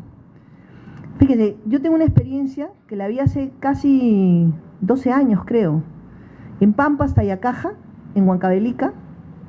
El alcalde consiguió financiamiento de la cooperación. Él tenía un problema serio, porque los productores en esa zona eran productores de papa. Los productores estaban usando un montón de fertilizantes, de agroquímicos, y todas las bolsitas o los envases de plástico los dejaban en sus cultivos, ahí en sus tierras. Regaban por gravedad, y cuando regaban, todo se juntaba y finalmente terminaba en el río. Y era una contaminación espantosa. Aparte que habían perdido la calidad de orgánicos, que era una papa buenísima, pero ya no era orgánica por todo lo que habían empezado a utilizar. Este alcalde fue muy inteligente. Lo que hizo fue, construyó, no un relleno sanitario, porque en realidad para el volumen que tenían necesitaban unas celdas, pero sobre todo una planta de tratamiento de residuos orgánicos. Entonces colectaba los residuos y básicamente generaba compost y se lo regalaba a los agricultores, con dos condiciones: que la gente limpiara su campo y todos los envases de plástico, las bolsas o los pomos, los entregara. Y lo segundo es que separaran los residuos en sus casas. Entonces, todo lo que era cartón, metal, plástico, papel, lo separaba y todo lo orgánico iba a un lado y eso lo recogían y con eso hacían el compost. Al final el alcalde lo que consiguió es que al regalarle el abono a la gente empezó a usar el abono y ya no necesitaba fertilizantes. Por lo tanto, ya no usaba ni las bolsitas de plástico, ni los pomos de plástico, y empezó a usar el abono orgánico. Y solucionó el problema de la gestión de residuos, solucionó el problema del abuso de los agroquímicos y redujo la generación de residuos que iban al río y que estaban mal manejados. Eso es gerencia, eso es gestión, y eso es parte de lo que tenemos que lograr que las nuevas autoridades pongan en práctica. Yo conocí Chacas hace unos años atrás, me fui manejando por el Callejón de Huaylas, crucé la Punta Olímpica, casi me matan porque yo no sabía que estaba prácticamente prohibido, porque hay accidentes ahí, y salí por el Callejón de Conchucos, ¿no? Y efectivamente, son pueblos maravillosos, tienen paisajes hermosísimos, pero tiran la basura en la calle. Y eso no es solamente culpa del alcalde, es la gente. Somos las personas las que nos hemos acostumbrado a vivir en esas condiciones. Cuando la gente viaja al extranjero, nadie anda tirando nada. ¿Qué pasa? Nos cambian el chip cuando entramos acá a la frontera peruana. Eso no puede ser. Yo estoy segura que la gente no tira dentro de su casa las cosas. Hace poco estábamos hablando con unas personas y nos decían, ¿no?, que habían estado siguiendo un bus interprovincial. La cantidad de botellas plásticas, la cantidad de bolsas de plástico que la gente tira de los buses interprovinciales a la calle, a las carreteras, es enorme. Y ahí no es el alcalde, son las personas. En todo caso, las empresas de transportes también pueden contribuir, porque podrían a todos mencionar cuando los pasajeros suben que no se debe permitir que se boten por la ventana, que tienen disposición en tachos, que pueden hacerlo. Son pequeñas acciones las que necesitamos. Y en el tema de la minería ilegal, efectivamente, no podemos seguir permitiendo el tema de la impunidad. Y ahí, en la mayoría de los casos, como usted bien lo ha descrito, se va a la fiscalía y de ahí desaparece. Por eso es tan importante la reforma del sistema judicial que se está planteando. No podemos seguir teniendo un sistema en el cual lo que se ampare es la impunidad. Y por eso el presidente ha sido muy crítico y muy claro. Y por eso se está promoviendo la reforma política y la reforma del sistema de justicia en el país. Porque lo que no podemos permitirnos en el Perú es seguir de la misma manera como estamos. Todos sabemos que hay un problema. Y todos sabemos que ese problema existe hace muchos años. Pero nunca finalmente se había decidido hacer nada. Ahora como gobierno hemos decidido hacerlo. Y lo que esperamos es el apoyo de toda la población. Porque no podemos seguir permitiendo en nuestro país impunidad. Y efectivamente, la minería ilegal es impune. Y no podemos seguir permitiéndolo. Y ahí estamos trabajando muy de la mano con el Ministerio de Energía y Minas. Tan es así que el Ministro de Energía y Minas ha ido más allá. No solo ha llamado al tema de minería ilegal como minería ilegal. Él ha dicho que es una minería criminal. Y que además tenemos que empezar a mirarla de esa manera. Porque ahí hay inclusive la figura de organización ilícita para delinquir. O sea, no es una persona que va con su actividad, no. Es un grupo de gente que recibe financiamiento, que tiene la capacidad de comprar maquinaria. Yo no puedo comprar una máquina de ese tipo. ¿Usted puede comprar una máquina de ese valor? No, ¿no es cierto? Nosotros vivimos de nuestro trabajo digno. Bueno, ese tipo de cosas son las que tenemos que enfrentar. Y por eso necesitamos el apoyo de la ciudadanía también para las reformas, tanto del sistema de justicia en el Perú como la reforma política que se está planteando. Solo así vamos a tener un sistema de justicia en el que realmente los peruanos podamos confiar. Y eso es una cosa muy importante. Estamos 1:15, a ver las últimas preguntas. Muy buenas tardes, ministra. Mi nombre es Karin Chacón, vengo de Pachamama Radio de Puno. Tengo varias inquietudes, pero las voy a englobar en 3 preguntas. La primera es muy puntual. ¿Por qué en el Perú no se transparenta la comercialización de bonos de carbono?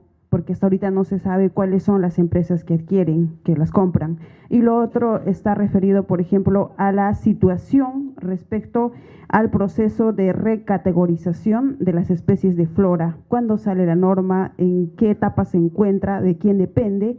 Y la última es referida principalmente a las plantas de construcción a las plantas de tratamiento de aguas residuales, las PETARS, que se va a construir en 10 ciudades principales de Puno. O sea, el porqué de la demora. Si bien no es una solución integral, pero podría remediar la contaminación que hay en el lago Titicaca.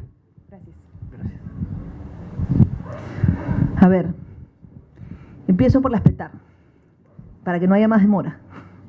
Miren, en el tema de las PETAR, efectivamente se ha hecho el diseño, se tienen los expedientes, se lanzó el proceso y están en curso. O sea, se espera tener realmente pronto la definición para la construcción de las plantas. Pero una de las cosas, y aprovecho la pregunta, que es muy importante clarificar. La gente se queja de que no podemos seguir tirando el agua sin tratamiento a los lagos, a los ríos, al mar. Pero cuando se dice, ok, el Estado va a hacer el esfuerzo y va a construir una planta, nadie quiere la planta. O sea, uno de los problemas principales que han habido es el tema de los terrenos, ¿no? Y es lo mismo que nos pasa a nosotros para el tema de residuos sólidos. Todo el mundo se queja del botadero, pero nadie quiere un relleno sanitario. No, póngalo más allá, póngalo más allá. Nadie quiere ayudar a resolver el problema porque piensan que va a oler mal, van a haber animales, y eso es lo que tenemos que cambiar de mentalidad. No es lo mismo una planta de tratamiento de aguas residuales que la forma como tiramos el agua, que huele horrible, a los ríos, sin ningún tipo de tratamiento. No es lo mismo un botadero que un relleno sanitario o una planta de tratamiento de residuos sólidos. No es lo mismo. Y eso es parte de lo que ustedes nos pueden ayudar a informarle a la gente. En el caso de las plantas de tratamiento, justamente hemos tenido hace poco el Gabinete Binacional Perú-Bolivia. Y ahí hemos informado, y también Bolivia ha informado, porque también tenemos el problema del lado de Bolivia. Entonces, ambos países estamos haciendo el esfuerzo y nosotros creemos que vamos a poder, con estas 10 plantas que se han sacado, o sea, que se están sacando para poder construirlas, vamos a poder ayudar a resolver el problema de tratamiento de aguas residuales del lado peruano en el caso del lago. Pero no es el único caso que tenemos un montón más. Y la invocación básicamente es a que las comunidades y las poblaciones entiendan que sí se necesitan estas plantas y que hay que ponerlas en algún lugar del territorio, no las podemos colgar del cielo. Igual que en el caso del manejo de residuos sólidos. Necesitamos poner en algún lugar los rellenos sanitarios, las plantas de tratamiento. Si las hacemos bien, no deberíamos generar un impacto negativo. Al contrario, hoy día tenemos botaderos donde las garzas están encima de la basura y después van a los cultivos que están cerquita. Con un relleno sanitario, uno hace la segregación adecuada y después lo que ya no puede, lo tiene que enterrar, va, lo deja y lo tapa inmediatamente. Entonces ya los animales no van a estar encima yendo después a los cultivos. Entonces eso es parte de lo que tenemos que tratar de entender y de ayudar a resolver. Sobre la norma de categorización de flora, ¿no? A ver, el responsable en este caso es la Autoridad Forestal, que es el Servicio Nacional Forestal y de Fauna Silvestre del Ministerio de Agricultura.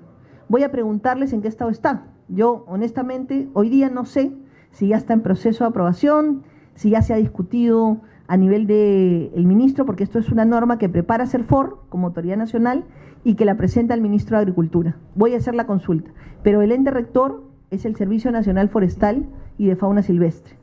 Y la otra pregunta era... el tema de bonos de carbono. Bueno, una cosa que estamos planteando nosotros como Ministerio del Ambiente es el tema de tener un registro, ¿no? Donde la gente pueda saber, efectivamente, y pueda saber la información de los bonos que se han emitido y quiénes los emiten, porque en realidad aquí la mayoría de transacciones están, o todas las transacciones están en el mercado voluntario, o sea, una comunidad nativa, un concesionario forestal, un propietario de predio privado que tiene bosques, ¿no? Genera, hace los estudios y le certifican la cantidad de emisiones de bonos o la cantidad de bonos de carbono que podría tener en función de lo que está conservando. Y se le da un certificado.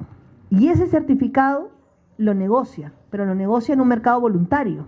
Entonces, depende de las condiciones del mercado, depende de la empresa que quiera pagar por ello, dependen de muchos valores que a veces pueden venderse a $1, a veces a $5, a veces a $7, pero es una operación privada.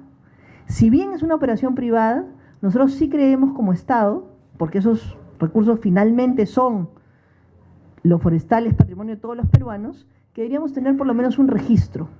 Y eso sí es algo en lo que como ministerio estamos empezando a trabajar, ¿no? Para poder tener un registro de bonos de carbono en el país. Manuel Cayoquispe. Bueno, soy Manuel Cayoquispe de Puerto Maldonado. Alguna vez conversamos, ahora está ministra. La semana pasada que visitó el presidente en Laberinto, el ministro de Energía y Mina dijo de que ya habían expedientes de mineros que habían culminado todo el proceso de formalización y lo único que faltaba era la firma del gobernador regional y que el gobernador regional no los quería firmar. Yo que vivo allá y veo los problemas de mi región de fondo, no por defender al gobernador, sino por mostrar la realidad, veo que en realidad no es tan cierto eso. Hay todavía inconvenientes en el proceso de formalización, en la autorización de terreno superficial, y en el más grave tema es de que los funcionarios o los técnicos no quieren firmar porque luego vienen fiscalizaciones, vienen revisiones de la autoridad competente y tienen que tener los expedientes muy bien elaborados. Yo me preguntaría, ¿cuál es la posición ahorita en este momento del gobierno, el gobierno en general, ¿no? el Ejecutivo? Porque han ido cambiando con el tiempo, relajando un poco las normas, pero se han mantenido en lo esencial, ¿no? Prohibiendo el sistema de dragado, la tecnología, prohibiendo la minería, la práctica de la minería en los cauces de los ríos o en los espejos de agua, y luego controlando muy fuertemente los insumos de la minería. Y la minería Madre de Dios está precisamente, es aluvial, está en los cauces de los ríos, no está en las montañas, no hay montañas en la Amazonía, no es como la sierra. ¿Cuál es la posición ahora? Porque no tenemos ni un minero formalizado y ya han pasado más de 10 años. Bueno, este problema yo lo veo todavía desde el año 2003, de ahí arranca el problema minero. ¿Qué están pensando ahora, luego, ya pues, más de 18 años en este problema? Muchas gracias por la pregunta, porque creo que va a permitir clarificar varias cosas. La primera cosa es que la posición del gobierno en el tema de minería ilegal es única. Hay lugares donde no está permitida la minería y ahí tenemos que actuar con todo el peso de la ley, recuperar a través del principio de autoridad estas áreas y erradicar a los mineros ilegales. La zona de La Pampa en Madre de Dios es un ejemplo. Ahí tenemos una posición cerrada. El Ministerio de Defensa, Interior, Energía y Minas, nosotros y todos, de que no es posible realizar actividad minera y lo que tenemos que hacer es erradicarla de la zona de La Pampa. Sin embargo, hay otros lugares como por ejemplo el corredor minero también en Madre de Dios, donde sí es posible realizar esta actividad y todos tenemos que trabajar para lograr efectivamente la formalización. Ese día que hemos estado en Madre de Dios, hemos estado casi hasta la medianoche. El equipo técnico del gobierno regional, el equipo técnico del Ministerio de Energía y Minas, el equipo técnico del CERFOR y el equipo técnico nuestro como Ministerio del Ambiente, tratando de desmenuzar y entender los detalles, porque como dicen, ¿no? En los detalles está el diablo. Y ahí necesitamos entender paso por paso qué cosa es lo que sucedía, por qué no se había logrado formalizar como nosotros entendíamos que ya estaban listos los expedientes, ¿no? Y efectivamente hay 30 expedientes en la zona del corredor minero que han cumplido con todos los pasos. Pero hay cosas formales que tenemos que cumplir también. Por ejemplo, ¿no? Se dice, el IGAFON, que es el instrumento de gestión para la formalización, de gestión ambiental para la formalización, ya está listo. ¿Qué le falta? Nada. Entonces, ya lo tienes tu hojita que dice certificado. No, basta que lo firmen. No, entonces le falta pues la firma, ¿no? No es cierto que ya está listo. O sea, tenemos que cumplir con ese requisito, que es la firma. Oye, pero no es el único documento que necesitamos. Necesitamos la concesión. Esa ya la tienes. Ah, sí, esa sí la tenemos. Tienes un documento que dice concesión. Eso sí. Ah, ya, el ministerio ya lo entregó, ya lo tiene formalizado. Ok. Y de ahí viene la autorización de derecho superficial. O sea, el que tiene el derecho superficial, que le autorice al otro a realizar la actividad. Oye, ¿y ahí ya la tienes? Sí, bueno, son posesionarios durante muchos años.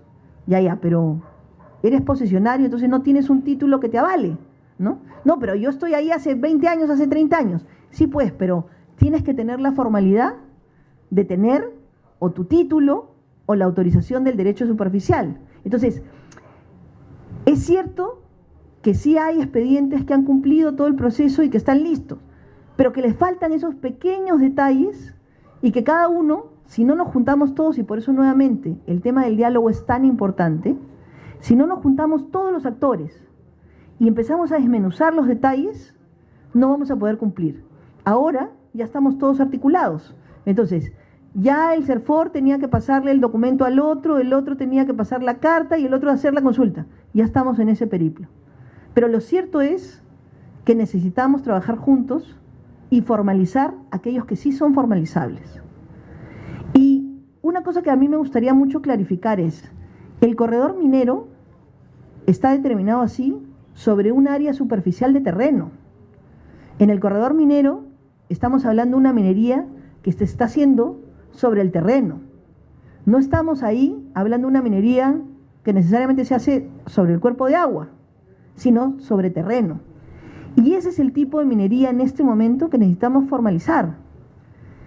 Nosotros hemos sido muy claros en que las actividades productivas son importantes y las apoyamos. siempre que se respeten los lugares donde deben hacerse y los estándares ambientales. Y eso no ha cambiado. Y estamos trabajando de la mano. Es más, yo lo dije ese día que estuvimos en Madre de Dios, que los equipos técnicos iban a trabajar con el gobierno regional hasta que sacaran finalmente los expedientes formalizados. Y lo siguen haciendo. Y eso es parte de lo que tenemos que lograr. No podemos seguir con la misma estrategia que hemos seguido hasta ahora sobre minería ilegal, porque lo cierto es que no ha funcionado. Una de las cosas que hemos discutido a nivel de los ministros, con el Premier, que tiene mucha preocupación sobre esto, es el tema del control del combustible, por ejemplo. Lo cierto es que el control del combustible ha perjudicado a los legales, ha perjudicado a los de turismo, ha perjudicado a los actores vinculados al tema forestal, a las industrias, a la acuicultura, pero los ilegales de La Pampa siguen teniendo combustible. Efectivamente ha generado un tema de corrupción. Entonces, esas normas tenemos que revisarlas y en este mismo momento estamos en ese proceso. Porque si seguimos haciendo lo mismo y ya sabemos que eso no ha dado resultado, no vamos a tener un resultado distinto. Necesitamos tener otra estrategia diferente.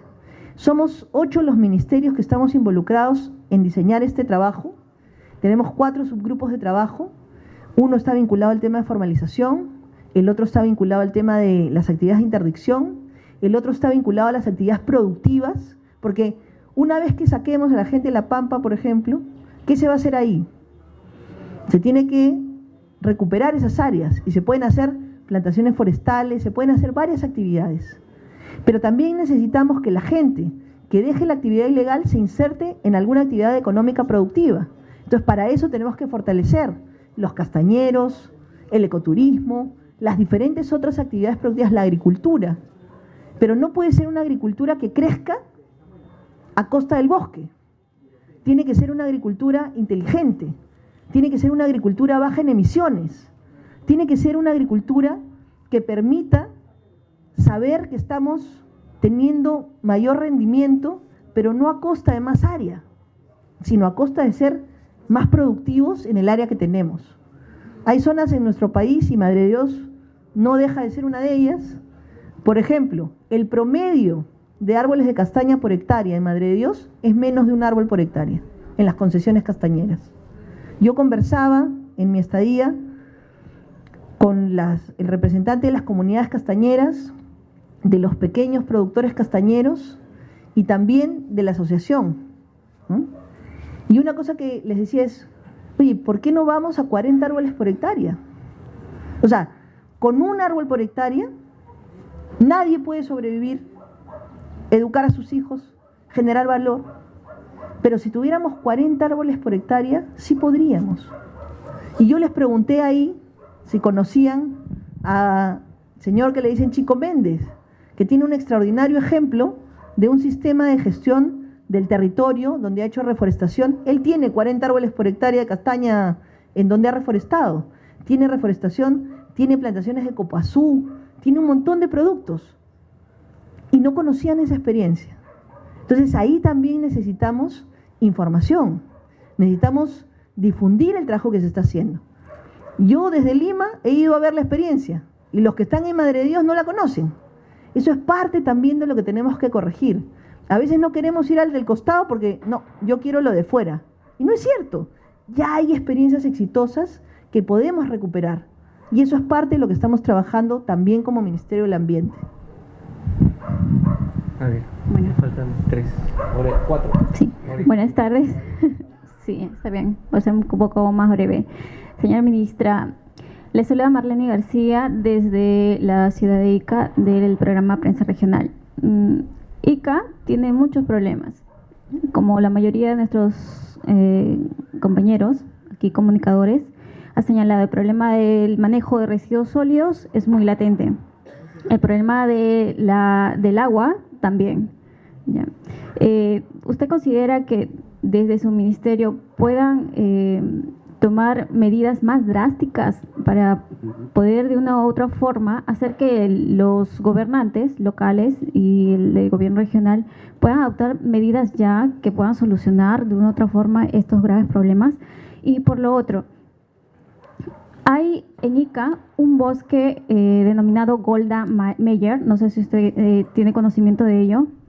Este bosque fue creado en 1988 por el entonces ex congresista Fernando León de Vivero. Sucede que a la fecha este bosque ha ido reduciendo su hectárea. El inicio fue de 119 hectáreas. Con el transcurrir del tiempo ocurrieron muchas invasiones de parte de estas áreas y luego ha sido abandonado estos plantones y han ido secándose algunas plantas de guarango. El guarango es muy importante en la región de Ica, sobre todo porque también representa parte de la cultura pre-inca, y aparte también tiene muchas bondades, de la cual una saca, hay muchos productos como la guaranga, también hacen como es la pintura que realizan en el arte, ¿no?, de estos frutos, y a la fecha tiene 40 hectáreas este bosque. ¿Ya? Dentro de este bosque existe un hábitat endémica también de aves, y sin embargo el problema radica en que el gobernador regional, Fernando Sillonis, al inicio, en la campaña política de ingresar a este gobierno, prometió crear una ciudad para una urbanización para personas de bajos recursos, y ahora ha propuesto que parte de este bosque sea destinado a la construcción de esta urbanización. Entonces, esto ha creado una preocupación latente en todos los ciudadanos y algunas organizaciones ambientales que existen ahí. Entonces, la pregunta va de este punto. ¿Usted cree que es viable este proyecto que él está mencionando? ¿Y qué medidas podría adoptar ustedes desde su cartera sobre este tema?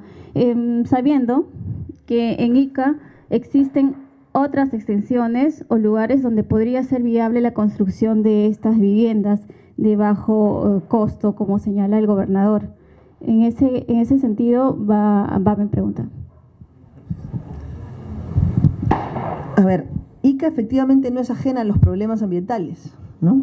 De hecho, una cosa que nosotros hemos visto con mucho beneplácito es la forma como se ha resuelto el problema del agua con el mecanismo de retribución de servicios ecosistémicos, al ponerse de acuerdo Ica y Huancavelica con un aporte voluntario de algunas de las juntas de usuarios y de Mapica, que están poniendo recursos, un porcentaje, y con esos recursos se va a asegurar que las fuentes de agua haya reforestación, pequeñas infraestructuras para almacenamiento de agua, mejora de pastos, que es lo que se necesita arriba para asegurar las fuentes de agua. Pero efectivamente, eso es parte del problema del agua en Ica. Y yo creo que ese acuerdo va a ser bueno y fructífero para que Ica siga teniendo agua. Ahora, para mí no hay justificación de seguir perdiendo bosques, ni por urbanizaciones, ni por... O sea, en general, nosotros deberíamos tener estos espacios, sobre todo espacios como estos de bosques secos, que son casi relictos, ¿no? Porque son pedacitos que van quedando. Pero el problema principal que tenemos ahí es cuando no los ponemos en valor. Hace poco yo visité La Chay, ¿no?, que es una reserva de lomas en La Chay. Y yo le preguntaba al guardaparques encargado, le decía, oye, ¿cuál es tu principal problema aquí? La amenaza de invasiones, ¿no? Y le digo, ¿y qué haces? Porque son 6 y tienen más de 1000 hectáreas. Entonces, imagínate tú con 6, ¿qué vas a cuidar? ¿No? Y me dice, ministra, es que usted no se imagina cómo reacciona la población. Cada vez que hemos tenido camiones que han venido acá y han bajado las esteras y todo para hacer la invasión, hemos llamado al gobierno local, en realidad a la Comisión Local Ambiental, ¿no?, a la Comisión Ambiental Local del distrito de Chancay. Todos, me dice, vienen en mototaxi, en patineta, en camión, en lo que fuera, viene la población y sacan a los invasores. ¿Y eso es por qué? Porque la gente tiene sentido de pertenencia a esa área. Para la gente de Chancay es su área natural protegida, donde van sus colegios a hacer recorridos, donde estudian para biología, para hasta matemática, en función de cuántos árboles hay, qué sé yo. O sea, ha habido un sentido de apropiación, que es lo que tenemos que conseguir. Ese bosque, sea por este proyecto, por invasiones o por cualquier otra cosa, está expuesto mientras no le pongamos valor. Y no es un valor económico, es un valor de uso en este caso. O sea, Ica, por ejemplo, tiene turismo, ¿no? Tiene un turismo importantísimo. La gente va a Paracas, la gente va a Pisco, la gente va a Nazca, la gente pasa por Ica. Han logrado hacer que hayan empresas para las que tú les pagues para que te enarenen, ¿no es cierto? Porque tú les pagas para que te lleven de paseo en las dunas y terminas todo lleno de arena. Hubo un accidente efectivamente porque no se hace con seguridad, ¿no es cierto? Pero nadie está pagando para ir a pasear en un bosque seco, justamente a eso que tú me estás diciendo, donde uno podría conocer las especies de bosques secos, que el guarango es emblemático, las aves de bosque seco. ¿Cuántos avistadores de aves que van a Paracas quisieran saber dónde pueden ver más aves? Y el bosque seco es una oportunidad extraordinaria, está ahí nomás, no tienes que irte hasta Nazca, está ahí nomás. Entonces, necesitamos lograr poner en valor eso. Y ahí, o sea, cuando tenga un valor para la gente, un valor de uso, que lo convirtamos en una ruta de parte de esto, las amenazas van a bajar porque la gente lo va a defender. Yo estoy segura que parte de eso es lo que hay que hablar con el gobernador y venderle la propuesta y decirle, oye, en vez de ponerme casas acá, lo que hay que hacer es poner en valor esta área. El proyecto ya está en el Ministerio de Vivienda para cambiar el uso del terreno. Bueno, aún para cambiar el uso del terreno todavía hay normas y hay cosas que hay que hacer. Yo la verdad es que no conocía este tema, pero voy a llamarlo, voy a preguntarle, porque por ejemplo, Ica sí ha tenido una cosa bien interesante con el tema de la campaña de plásticos, ¿no es cierto?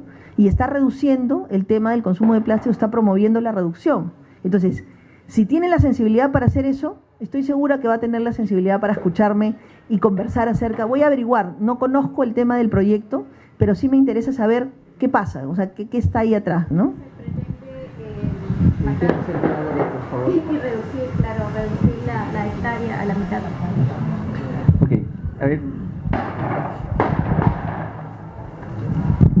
¿Cómo está, señora ministra? Buen día. Le saluda Yanela Lizarme de la región Apurímac, provincia de Andahuaylas. Es un honor estar aquí en este importante taller y ser parte de esta entrevista. Usted estuvo hace poco en Andahuaylas inaugurando el relleno sanitario que va a ayudar a muchos andahuaylinos. Sin embargo, señora ministra, estamos a pocos días para las elecciones regionales y municipales.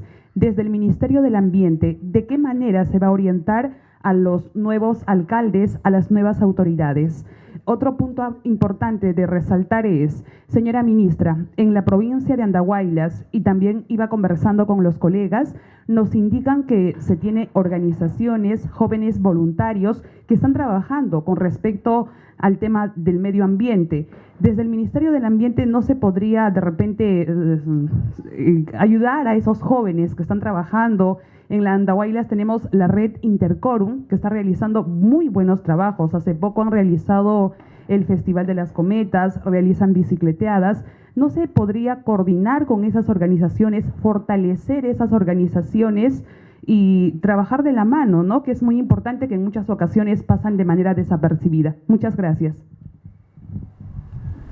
Sí, efectivamente estuvimos hace poco ahí inaugurando el relleno y por supuesto el tema de voluntariado es importantísimo. O sea, el tema de voluntariado es una de las cosas en las que más necesitamos trabajar, porque claramente nosotros no tenemos desarrollo de voluntariado como lo tenemos en otros países. Necesitamos fortalecer el trabajo y la articulación entre la sociedad civil y los gobiernos locales, el gobierno regional, el gobierno nacional. Parte de la problemática que teníamos nosotros mismos en el ministerio es que no teníamos una reglamentación sobre el voluntariado. La acabamos de aprobar, ¿no? Como ministerio. Nosotros tenemos los voluntarios ambientales que son sumamente importantes. Cada una de las jornadas que hacemos en campo, ellos van con nosotros, nos ayudan, informan a la gente.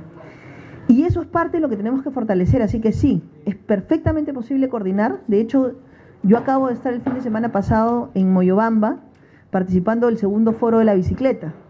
Hemos estado bicicleteando ahí un rato, y eso es parte de las iniciativas de sociedad civil, cómo las impulsamos, cómo las difundimos, cómo las apoyamos. Porque esto es un tema que nos compromete a todos y a todas. Entonces, necesitamos que la sociedad se comprometa. Los problemas ambientales no solo los va a solucionar el Estado. Básicamente somos todos los que tenemos que tomar conciencia de esto. Y eso es parte del esfuerzo que estamos tratando de hacer de articulación y de coordinación. Entonces, es perfectamente posible poder articular los esfuerzos con las organizaciones de jóvenes e ir fomentando este tema de una cultura en la que no seamos ciudadanos pasivos, ¿no? Sino realmente tengamos un compromiso con nuestra sociedad, un compromiso con el quehacer del día a día, y que en cada acción que nosotros hagamos realmente esté presente el tema ambiental, por ejemplo, ¿no? Ese es un tema importante. Y la otra pregunta era... ¿De qué manera se va a orientar? Lo de las elecciones. Nosotros estamos esperando, digamos, normalmente hay siempre muchos candidatos que van a segunda vuelta.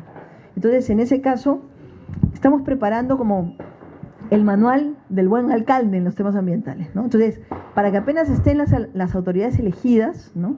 El presidente lo mencionó, nosotros vamos a trabajar hasta el último día con los que están en la actual gestión, pero también vamos a trabajar con los que entran desde la etapa de la transición, y se les ha pedido a todos los alcaldes y gobiernos regionales que ayuden en esta etapa de transición para no perder tiempo, porque eso es lo único que perjudica es a los ciudadanos y ciudadanas. Entonces estamos preparando como, digamos, el manual del alcalde, ¿no? ¿Qué tiene que saber una autoridad?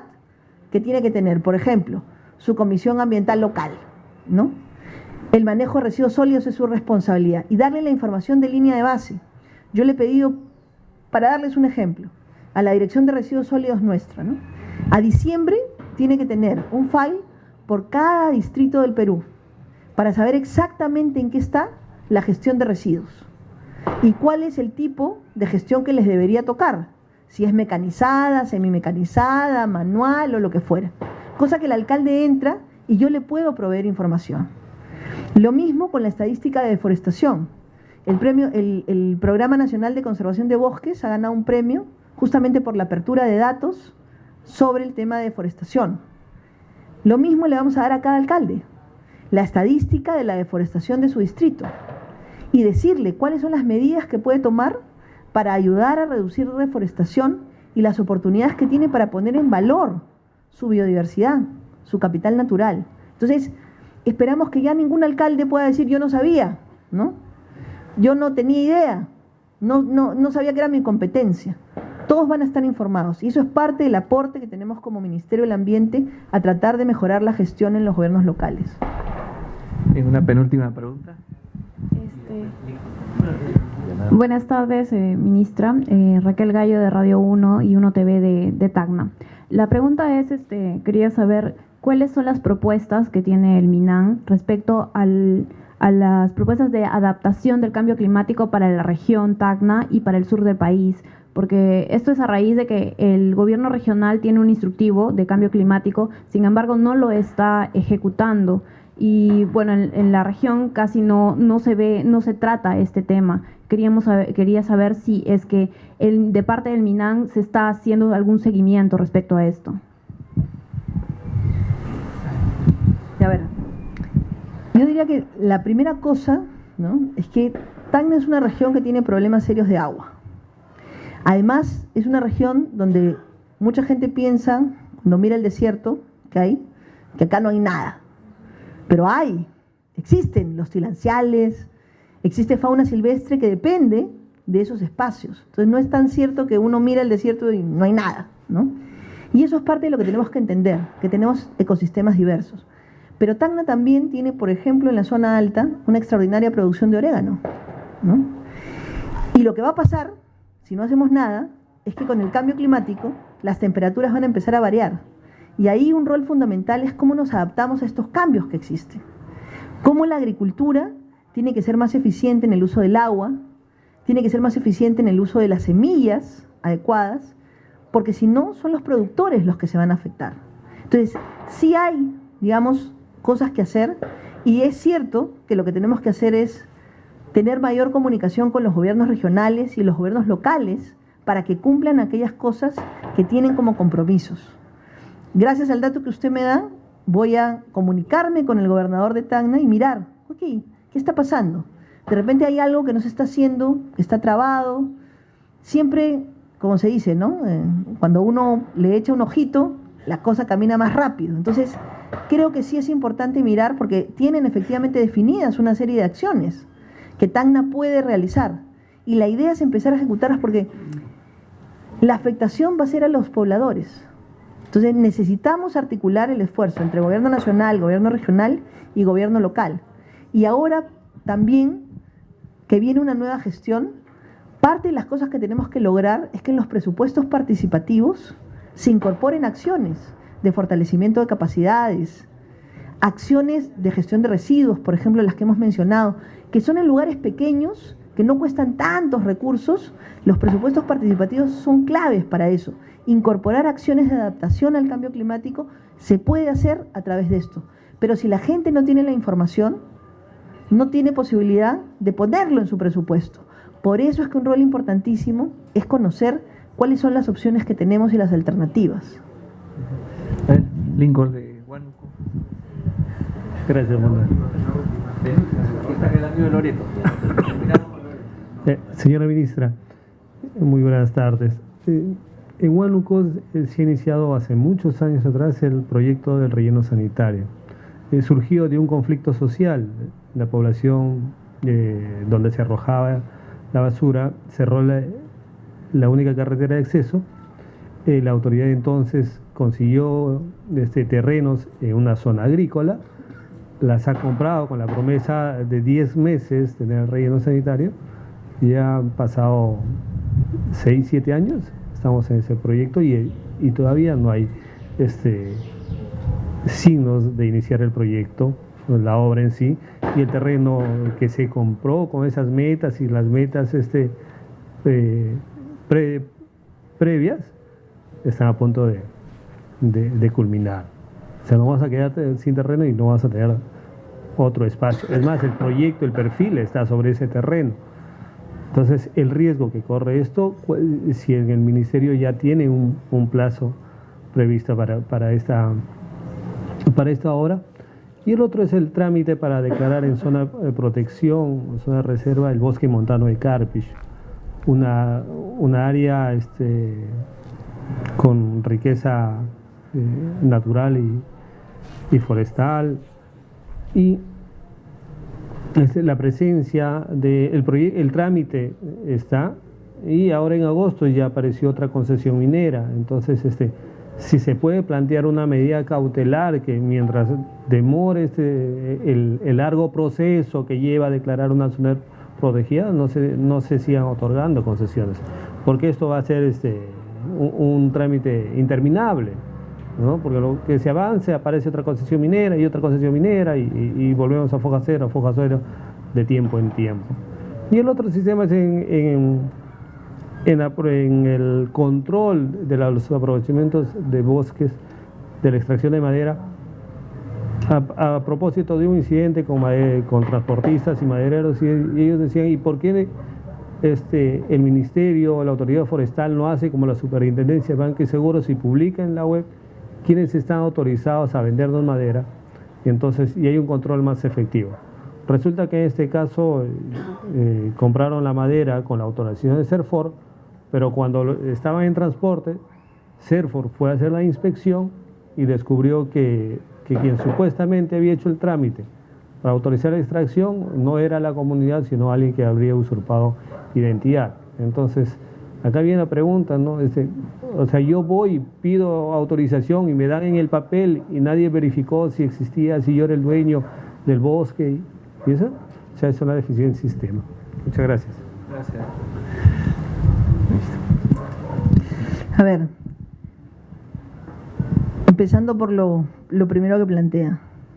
Son inaceptables los tiempos que tenemos.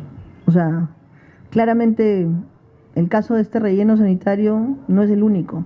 Yo personalmente estoy espantada.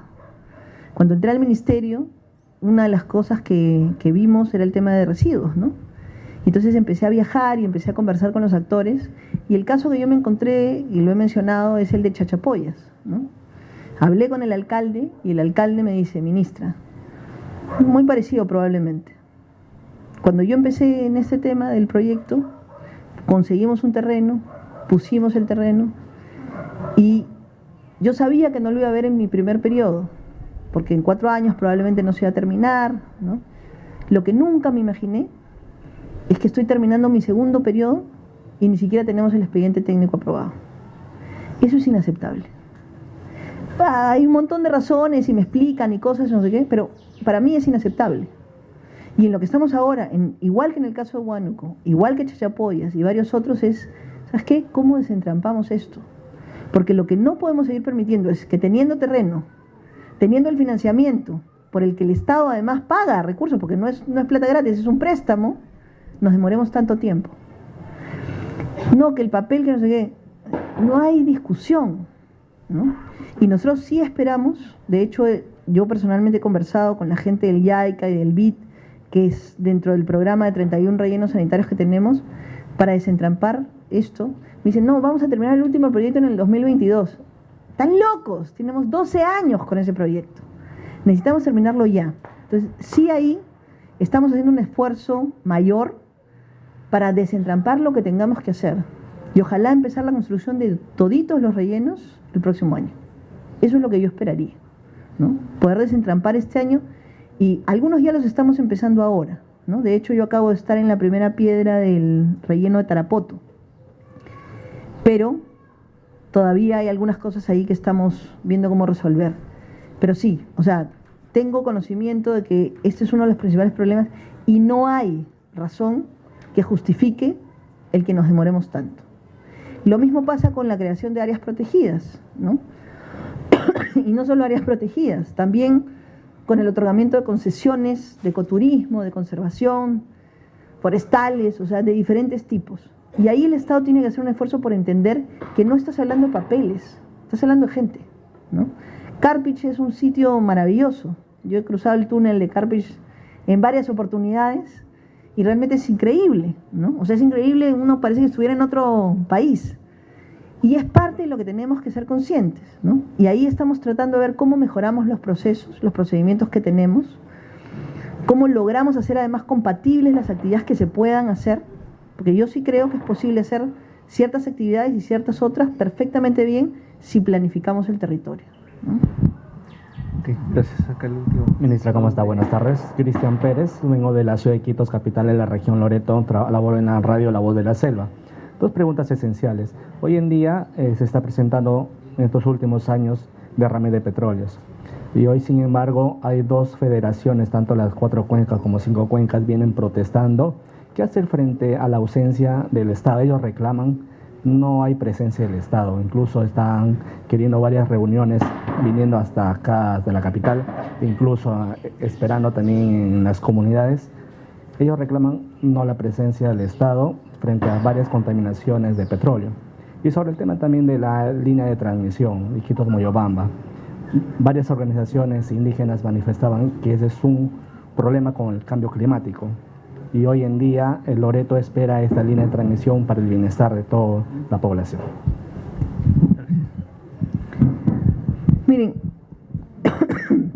la conectividad, la energía, son efectivamente cosas esenciales. Pero para lograr una cosa, no tenemos que desbaratar otra. Entonces, parte de lo que tenemos que lograr es ver cómo podemos compatibilizar algunas actividades económicas de un tipo o necesarias porque son luz, saneamiento, etcétera, con una buena evaluación de impacto ambiental que nos permita realmente desarrollar las actividades con equilibrio, ¿no?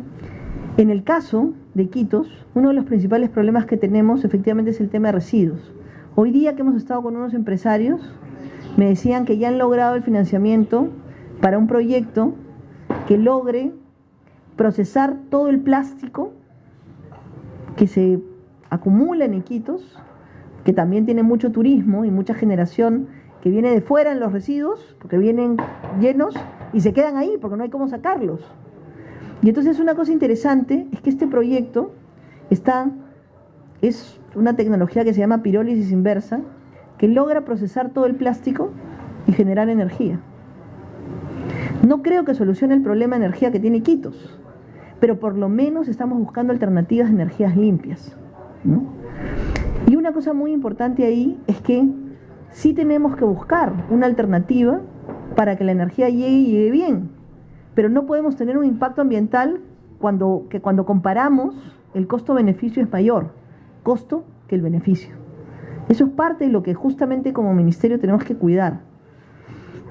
Y en el otro tema de 4 cuencas, de 5 cuencas, fíjense, nosotros estamos trabajando muy de la mano con el Ministerio de Energía y Minas. De hecho, hoy día, como les decía, se ha publicado, me parece, no sé si hoy día o mañana se publica, el reglamento. Hoy día se ha publicado, ¿no es cierto? Justamente el reglamento ambiental vinculado a las actividades de hidrocarburos. O sea, eso es un avance súper significativo. Eso está haciendo que las empresas, por ejemplo, tengan que asumir la responsabilidad de cumplir todos los estándares ambientales, no solo de su estudio de impacto ambiental, sino de los procedimientos que en el reglamento se están aprobando. Además de eso, lo que busca es que se asegure el plan de cierre, que es uno de los temas críticos también. O cuando existe un derrame, ¿cómo procesamos eso? ¿Cómo prevenimos eso? Entonces, estamos mejorando los estándares y necesitamos realmente seguir trabajando juntos, no peleados, sino en la misma mesa discutiendo los problemas, dialogando. Y parte de eso es lo que se ha logrado hacer con la creación de una comisión multisectorial donde están todos los gobiernos amazónicos, el Ministerio de Agricultura, el Ministerio del Ambiente, el Ministerio de Cultura y la Presidencia del Consejo de Ministros.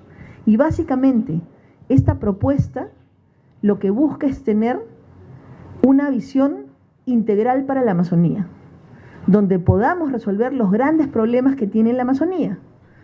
Problemas de deforestación, problemas de falta de conectividad, pues no solo Iquitos tiene el problema de falta de conectividad, Purús lo tiene también.